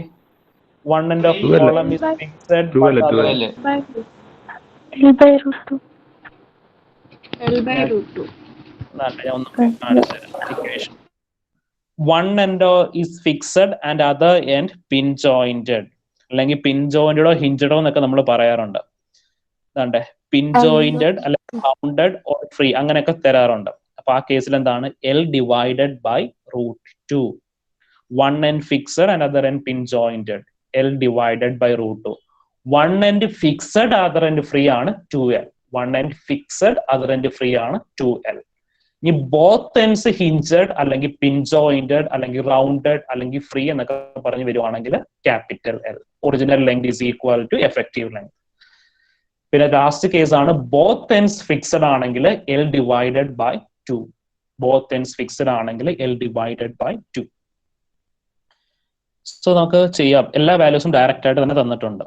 അപ്പോൾ ഫസ്റ്റ് നമ്മൾ ഡയമീറ്റർ mm കൊടുത്തിരിക്കുന്നത്, അതിനെ നമ്മൾ മീറ്ററിലേക്ക് കൺവേർട്ട് ചെയ്യുക. അപ്പോൾ നമ്മുടെ ക്വസ്റ്റിനകത്ത് കൊടുത്തിരുന്ന ഗീവൺ ഡേറ്റാസ് എല്ലാം ഒരൊറ്റ യൂണിറ്റിലേക്ക് കൺവേർട്ട് ചെയ്യുക. ഇവിടെ ഞാൻ എല്ലാം മീറ്റേഴ്സിലേക്കാണ് കൺവേർട്ട് ചെയ്യുന്നത്. അപ്പോൾ mm മീറ്ററിലേക്ക് കൺവേർട്ട് ചെയ്യാനായിട്ട് ഡിവൈഡഡ് ബൈ 1000, അതാണ് 10⁻³ എന്ന് എഴുതിയിരിക്കുന്നത്. ഇനി Young's modulus 200 giganewton per meter square എന്ന് എഴുതിയിരിക്കുന്നത്. ഇനി അപ്പൊ ജിഗാന്യൂട്ടനെ ഞാൻ ന്യൂട്ടണിലേക്ക് കൺവേർട്ട് ചെയ്തു, അതാണ് 10⁻⁹. ജിഗാന്യൂട്ടനെ ന്യൂട്ടണിലേക്ക് കൺവേർട്ട് ചെയ്തു. ഇനി ഐയുടെ വാല്യൂ ക്വസ്റ്റ്യനിൽ കൊടുത്തിട്ടില്ല. മൊമെന്റ് ഓഫ് ഇനേഷ്യ ഐയുടെ വാല്യൂ കൊടുത്തിട്ടില്ല. അപ്പോൾ ഒരു സർക്കുലർ സെക്ഷൻ ആണെങ്കിൽ അതിന്റെ മൊമെന്റ് ഓഫ് ഇനേഷ്യ കാൽക്കുലേറ്റ് ചെയ്യാനുള്ള ഇക്വേഷൻ നമ്മൾ പഠിച്ചിട്ടുണ്ട്. അത് മറന്നുപോയെങ്കിൽ ഓർത്തിരിക്കുക. സർക്കുലർ സെക്ഷൻ ആണെങ്കിൽ ഐയുടെ വാല്യൂ കാൽക്കുലേറ്റ് ചെയ്യുന്നത് πd⁴/64. അപ്പോ ഇത് കാൽക്കുലേറ്റ് ചെയ്യാനാണ് ക്വസ്റ്റിനകത്ത് ഡയമീറ്റർ തന്നിരിക്കുന്നത്. അപ്പൊ ഡയമീറ്റർ തന്നിരിക്കുന്നത് ഐയുടെ വാല്യൂ കാൽക്കുലേറ്റ് ചെയ്യാൻ വേണ്ടിയിട്ടാണ്. ഇപ്പൊ ഐയുടെ വാല്യൂ ഡയറക്റ്റ് ആയിട്ട് കൊടുത്തിട്ടുണ്ടായിരുന്നെങ്കിൽ നമുക്ക് ഡിയുടെ വാല്യൂ ക്വസ്റ്റിന് തരില്ലായിരുന്നു. അപ്പൊ സർക്കുലർ ആണെങ്കിൽ, സർക്കുലർ സെക്ഷൻ ആണെങ്കിൽ മൊമെന്റ് ഓഫ് ഇനേഷ്യ ഐ കാൽക്കുലേറ്റ് ചെയ്യുന്നത് πd⁴/64. സോളിഡ് സർക്കുലർ ആണെങ്കിൽ πd⁴/64. π/64 into ഡിയുടെ value 60 into 10⁻³ the whole raised to 4, and that is equal to 6.4 into 10⁻⁷ meter/4. ഇനി എന്ത് ചെയ്തു? ഓയിലർ ഇക്വേഷൻ അപ്ലൈ ചെയ്തു. ഓയിലർ ഇക്വേഷൻ അപ്ലൈ ചെയ്തപ്പോൾ നമ്മുടെ Euler equation 2π² EI divided by L². അപ്പോൾ ഇവിടെ ഇക്വേഷൻസ് സബ്സ്റ്റിറ്റ്യൂട്ട് ചെയ്തു. സബ്സ്റ്റിറ്റ്യൂട്ട് ചെയ്താൽ നമുക്ക് ഓയിലർ ഇക്വേഷൻ കിട്ടി 404.2 into 10⁻³ ന്യൂട്ടൺ. ആ ന്യൂട്ടനെ കിലോ ന്യൂട്ടൺ ആക്കി എഴുതി. അപ്പോൾ ന്യൂട്ടനെ കിലോ ന്യൂട്ടൺ ആക്കാൻ എന്ത് ചെയ്യണം? ഡിവൈഡഡ് ബൈ 1000 കിട്ടി. അപ്പൊ നമുക്ക് ഓയിലർ ലോഡ് കിട്ടി. ഓയിലർ ലോഡ് അല്ലെങ്കിൽ ക്രിപ്ലിംഗ് ലോഡ് അല്ലെങ്കിൽ ബക്ലിംഗ് ലോഡ് എന്നൊക്കെ നമ്മൾ അതിനെ പറയാറുണ്ട്. P Euler load or crippling load അല്ലെങ്കിൽ ബക്ലിംഗ് ലോഡ് എന്നൊക്കെ പറയാറുണ്ട്. ക്വസ്റ്റിനകത്ത് പറയുന്നത് നമുക്ക് സേഫ് ലോഡ് കാൽക്കുലേറ്റ് ചെയ്യാനാണ്, സേഫ് കംപ്രസീവ് ലോഡ് കാൽക്കുലേറ്റ് ചെയ്യാനാണ്. Safe compressive load is equal to Euler load divided by factor of safety. അപ്പോൾ safe compressive load is equal to P Euler divided by factor of safety, and that is equal to 134.7 kilonewton. 134.7 kilonewton. ഇതാണ് നമ്മുടെ final answer. ഈ നമ്മുടെ എല്ലാ പ്രോബ്ലംസും ഇത്രയൊക്കെ ഉണ്ടാവത്തുള്ളൂ. Clear ആണോ? Yes, sir. Yes, sir. Yes, sir. Okay. അപ്പോ നിങ്ങളൊരു കാര്യം ചെയ്യുക, നിങ്ങളുടെ നോട്ട്ബുക്കിൽ ഈ തിയറി പോർഷൻസും ഇക്വേഷൻസും ഒന്ന് നോട്ട് ചെയ്ത് വെക്കുക. അപ്പോൾ നിങ്ങളെ നോട്ട് ചെയ്ത് വെക്കേണ്ട തിയറി പോർഷൻ എന്ന് വെച്ചാൽ സ്ലെൻഡർനെസ് റേഷ്യോന്റെ ഡെഫിനേഷൻ, അത് വളരെ ഇമ്പോർട്ടന്റ് ആണ്. സ്ലെൻഡർനെസ് റേഷ്യോന്റെ ഡെഫിനേഷൻ എന്തായാലും എഴുതി വെക്കുക. പിന്നെ ഓയിലർ ഫോർമുലയുടെ അസംഷൻസ്, പിന്നെ 4 എൻ കണ്ടീഷൻ പഠിച്ചല്ലോ, ആ 4 എൻ കണ്ടീഷൻസിന്റെ ഫിഗറും ആ 4ന്റെയും ഇക്വലന്റ് ലെങ്തും, പിന്നെ ഒരു ചാർട്ട് കാണിച്ചു തന്നല്ലേ, ആ ചാർട്ടും. ഇത്രയും കാര്യങ്ങൾ കമ്പൽസറി ആയിട്ട് നിങ്ങൾ ഒരു ഷോർട്ട് നോട്ട് ആയിട്ട് എഴുതി വെക്കണം. എന്നാൽ അതിനകത്ത് പഠിക്കാൻ എളുപ്പമുണ്ടാവും. അത്രയും കാര്യങ്ങൾ വെച്ചിട്ടാണ് നമ്മൾ ഈ സെക്കൻഡ് മോഡ്യൂളിൽ പ്രോബ്ലം ചെയ്യുന്നത്. ഇനി ഇതേ കണക്ക് തന്നെ ഉള്ളു ബാക്കിയുള്ള പ്രോബ്ലംസ്. അത് നമുക്ക് അടുത്ത ക്ലാസ്സിൽ ഡിസ്കസ് ചെയ്യാം. അപ്പൊ നിങ്ങൾക്ക് നോട്ട് തന്നിട്ടുണ്ടല്ലോ എല്ലാവരുടെയും കയ്യിൽ. ആ നോട്ട് എടുത്ത് വെച്ചിട്ട് ബാക്കിയുള്ള പ്രോബ്ലംസ് തനിയെ നോക്കാവുന്നേ ഉള്ളൂ. ഒരു ബുദ്ധിമുട്ടും ഉണ്ടാവത്തില്ല. ഞാൻ എല്ലാ സ്റ്റെപ്പും അതിനകത്ത് എഴുതിയിട്ടുണ്ട്. FOS എന്താ റോഷൻ ചോദിച്ചേക്കുന്നേ? അല്ല സാറേ, ഈ FOS എന്ത് സാധനം, അത് എവിടുന്ന് കിട്ടും? ഫാക്ടർ ഓഫ് സേഫ്റ്റി ക്വസ്റ്റിന് കൊടുത്തിട്ടുണ്ട്. വേണ്ടേ? And factor of safety 3. അതായത് ആദ്യം ക്വസ്റ്റ്യൻ വെച്ചിട്ട് വായിക്കാൻ പറഞ്ഞതുകൊണ്ടായിരുന്നു. ഫാക്ടർ ഓഫ് സേഫ്റ്റി 3 ക്വസ്റ്റിന് കൊടുത്തിട്ടുണ്ട്. അതാണ് safe compressive load is equal to Euler load divided by factor of safety. അത് ഈ ഓൺലൈൻ ക്ലാസ്സിന്റെ പ്രശ്നങ്ങൾ അതാണ്. നമ്മൾ പെട്ടെന്ന് ശ്രദ്ധിക്കാണ്ട് പോകും. ബോർഡിലല്ലല്ലോ എഴുതുന്നത്. ബോർഡിൽ എഴുതി വെക്കുമ്പോൾ എല്ലാ കാര്യങ്ങളും എല്ലാം കാണാൻ പറ്റുമല്ലോ, അത് കുഴപ്പമില്ല. അപ്പോ ബാക്കിയുള്ള പ്രോബ്ലംസ് നിങ്ങളൊന്ന് ചെയ്യാൻ പറ്റുമോ നോക്കുക. പറ്റുമെങ്കിൽ നമുക്ക് അടുത്ത ക്ലാസ്സിൽ തേർഡ് മോഡ്യൂളിലേക്ക് പോവാം. അപ്പോൾ തേർഡ് മോഡ്യൂൾ ഇച്ചിരി ഉള്ളു, കുറച്ചേ ഉള്ളൂ പഠിക്കാനായിട്ട്. ഉള്ളതിൽ ഏറ്റവും ലെങ്തി മോഡ്യൂൾ ആയിരുന്നു ഫസ്റ്റ് മോഡ്യൂൾ. ഏറ്റവും ടഫ് എന്ന് വേണമെങ്കിൽ പറയാം. ബാക്കിയുള്ളതൊന്നും അത്രയും ബുദ്ധിമുട്ടില്ല. അതുകൊണ്ടാണ് ഫസ്റ്റ് മോഡ്യൂൾ കുറെ സമയം എടുത്ത് 3-4 തവണയൊക്കെ പറഞ്ഞ് പഠിപ്പിച്ചത്. ബാക്കിയുള്ള മോഡ്യൂൾസും ഇത്രയും ടഫ് ഒന്നുമില്ല, ഇത്രയും കണ്ടന്റ് ഒന്നും പഠിക്കാനില്ല. ഇപ്പൊ സെക്കൻഡ് മോഡ്യൂൾ പോലെ തന്നെ ഉള്ളൂ. ശരിക്കും നമ്മുടെ പോർഷൻസ് കഴിഞ്ഞു. ഇനി സെക്കൻഡ് മോഡ്യൂളിൽ ഇനി കുറച്ച് പ്രോബ്ലംസേ ഉള്ളൂ. അപ്പൊ നിങ്ങൾ ആ നോട്ട്ബുക്കിൽ നോട്ട്സ് എടുത്ത് വെച്ച് പ്രോബ്ലംസ് നോക്കുക. ബാക്കി പ്രോബ്ലംസ് നിങ്ങൾക്ക് ചെയ്യാൻ പറ്റുന്നുണ്ടോ നോക്കുക. ഞാൻ എന്തായാലും അതിന്റെ റെക്കോർഡ് ക്ലാസ് നിങ്ങൾക്ക് തരുന്നതായിരിക്കും. അപ്പോൾ നിങ്ങൾക്ക് തനിയെ ചെയ്യാൻ പറ്റും എന്ന് ഉറപ്പുണ്ടെങ്കിൽ നമുക്ക് അടുത്ത ക്ലാസ്സിൽ അടുത്ത മോഡ്യൂൾ സ്റ്റാർട്ട് ചെയ്യാം. ഇല്ലെങ്കിൽ അടുത്ത ക്ലാസ്സിൽ ബാക്കിയുള്ള പ്രോബ്ലംസ് ലൈവായിട്ട് ഡിസ്കസ് ചെയ്യാം. അപ്പൊ അതെങ്ങനെ വേണോ നിങ്ങൾ പറയണം. ഞാൻ റെക്കോർഡായിട്ട് തന്നാൽ മതിയോ ബാക്കി പ്രോബ്ലംസ്, അതോ ലൈവായിട്ട് എടുക്കണോ എന്ന് പറഞ്ഞാൽ മതി. ലൈവായിട്ട് എടുക്കുന്നതുകൊണ്ട് ബുദ്ധിമുട്ടില്ല. അടുത്ത ക്ലാസ്സിൽ നമുക്ക് ബാക്കിയുള്ള പ്രോബ്ലംസ് ലൈവായിട്ട് എടുക്കാം. എന്ന് വെച്ചാൽ വളരെ ഡയറക്റ്റ് ഇക്വേഷൻ സബ്സ്റ്റിറ്റ്യൂട്ട് ചെയ്യുന്ന പ്രോബ്ലംസ് മാത്രമേ ഉള്ളൂ. അപ്പോൾ ഞാൻ പറയുന്ന കാര്യങ്ങൾ നിങ്ങൾ നോട്ട്ബുക്കിൽ നോട്ട് ചെയ്യുക. സ്ലെൻഡർനെസ് റേഷ്യോന്റെ ഡെഫിനിഷൻ എഴുതി വെക്കുക. അതേ കണക്ക് തന്നെ ഓയിലർ ഫോർമുല എഴുതുക. ഓയിലർ ഫോർമുലയുടെ അസംഷൻസ് എഴുതുക. 4 എൻ കണ്ടീഷൻസിന്റെ ഫിഗേഴ്സ് വരയ്ക്കുക. ഫിഗേഴ്സ് വരച്ചിട്ട് അതിന്റെ ഇക്വലന്റ് ലെങ്ത് എഴുതുക. പിന്നെ ഞാൻ ലാസ്റ്റ് കാണിച്ചു തന്നെ ആ ചാർട്ട് വരയ്ക്കുക. ആ ചാർട്ട് അതേ കണക്ക് തന്നെ പഠിക്കുക. ഇത്രയും കാര്യങ്ങൾ നിങ്ങൾ കമ്പൽസറി ആയിട്ട് നോട്ട്ബുക്കിൽ നോട്ട് ചെയ്ത് വെക്കുക. ഓക്കെ, എന്തെങ്കിലും ഡൗട്ട് ഉണ്ടെങ്കിൽ ചോദിക്കാം. ഞാൻ അറ്റൻഡൻസ് എടുത്തോട്ടെ. എക്സിറ്റ് ആവരുത്, അറ്റൻഡൻസ് എടുക്കണം.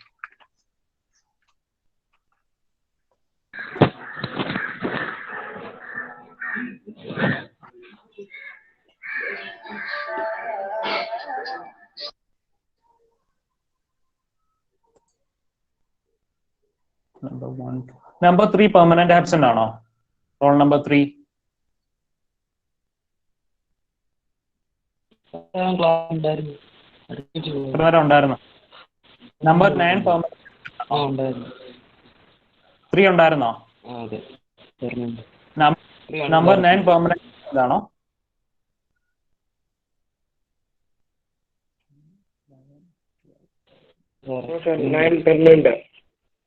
എന്തോ 9 പെർമനന്റ് ആബ്സെന്റ്. ആ,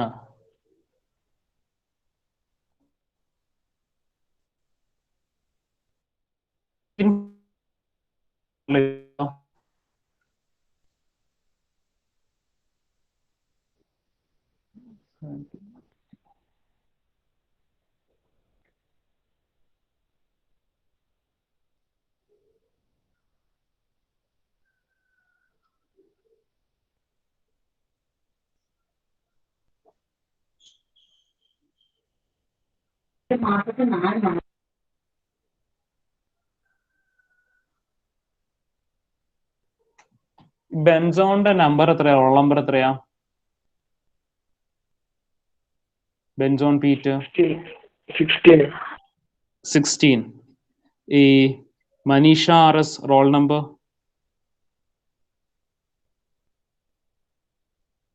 നമ്പർ 25. സോ ഞാൻ ആബ്സെൻറ്റീസിന്റെ നമ്പർ ഒന്ന് വായിക്കാം. Number 3, number 9, 18, 20, 27. അത് പെർമനന്റ് ആബ്സെൻറ്റീസ് എന്ന് പറയാമോ ആരെങ്കിലും? 18 20 18, 20, 9 പെർമനന്റ് ആബ്സെന്റ് ആണ്. നമ്പർ 27 ക്ലാസ്സിൽ ഉണ്ടായിരുന്നോ? Number 27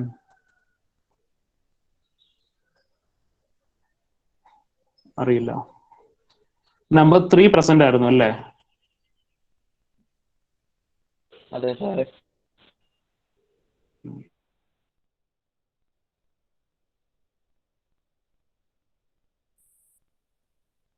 thank you.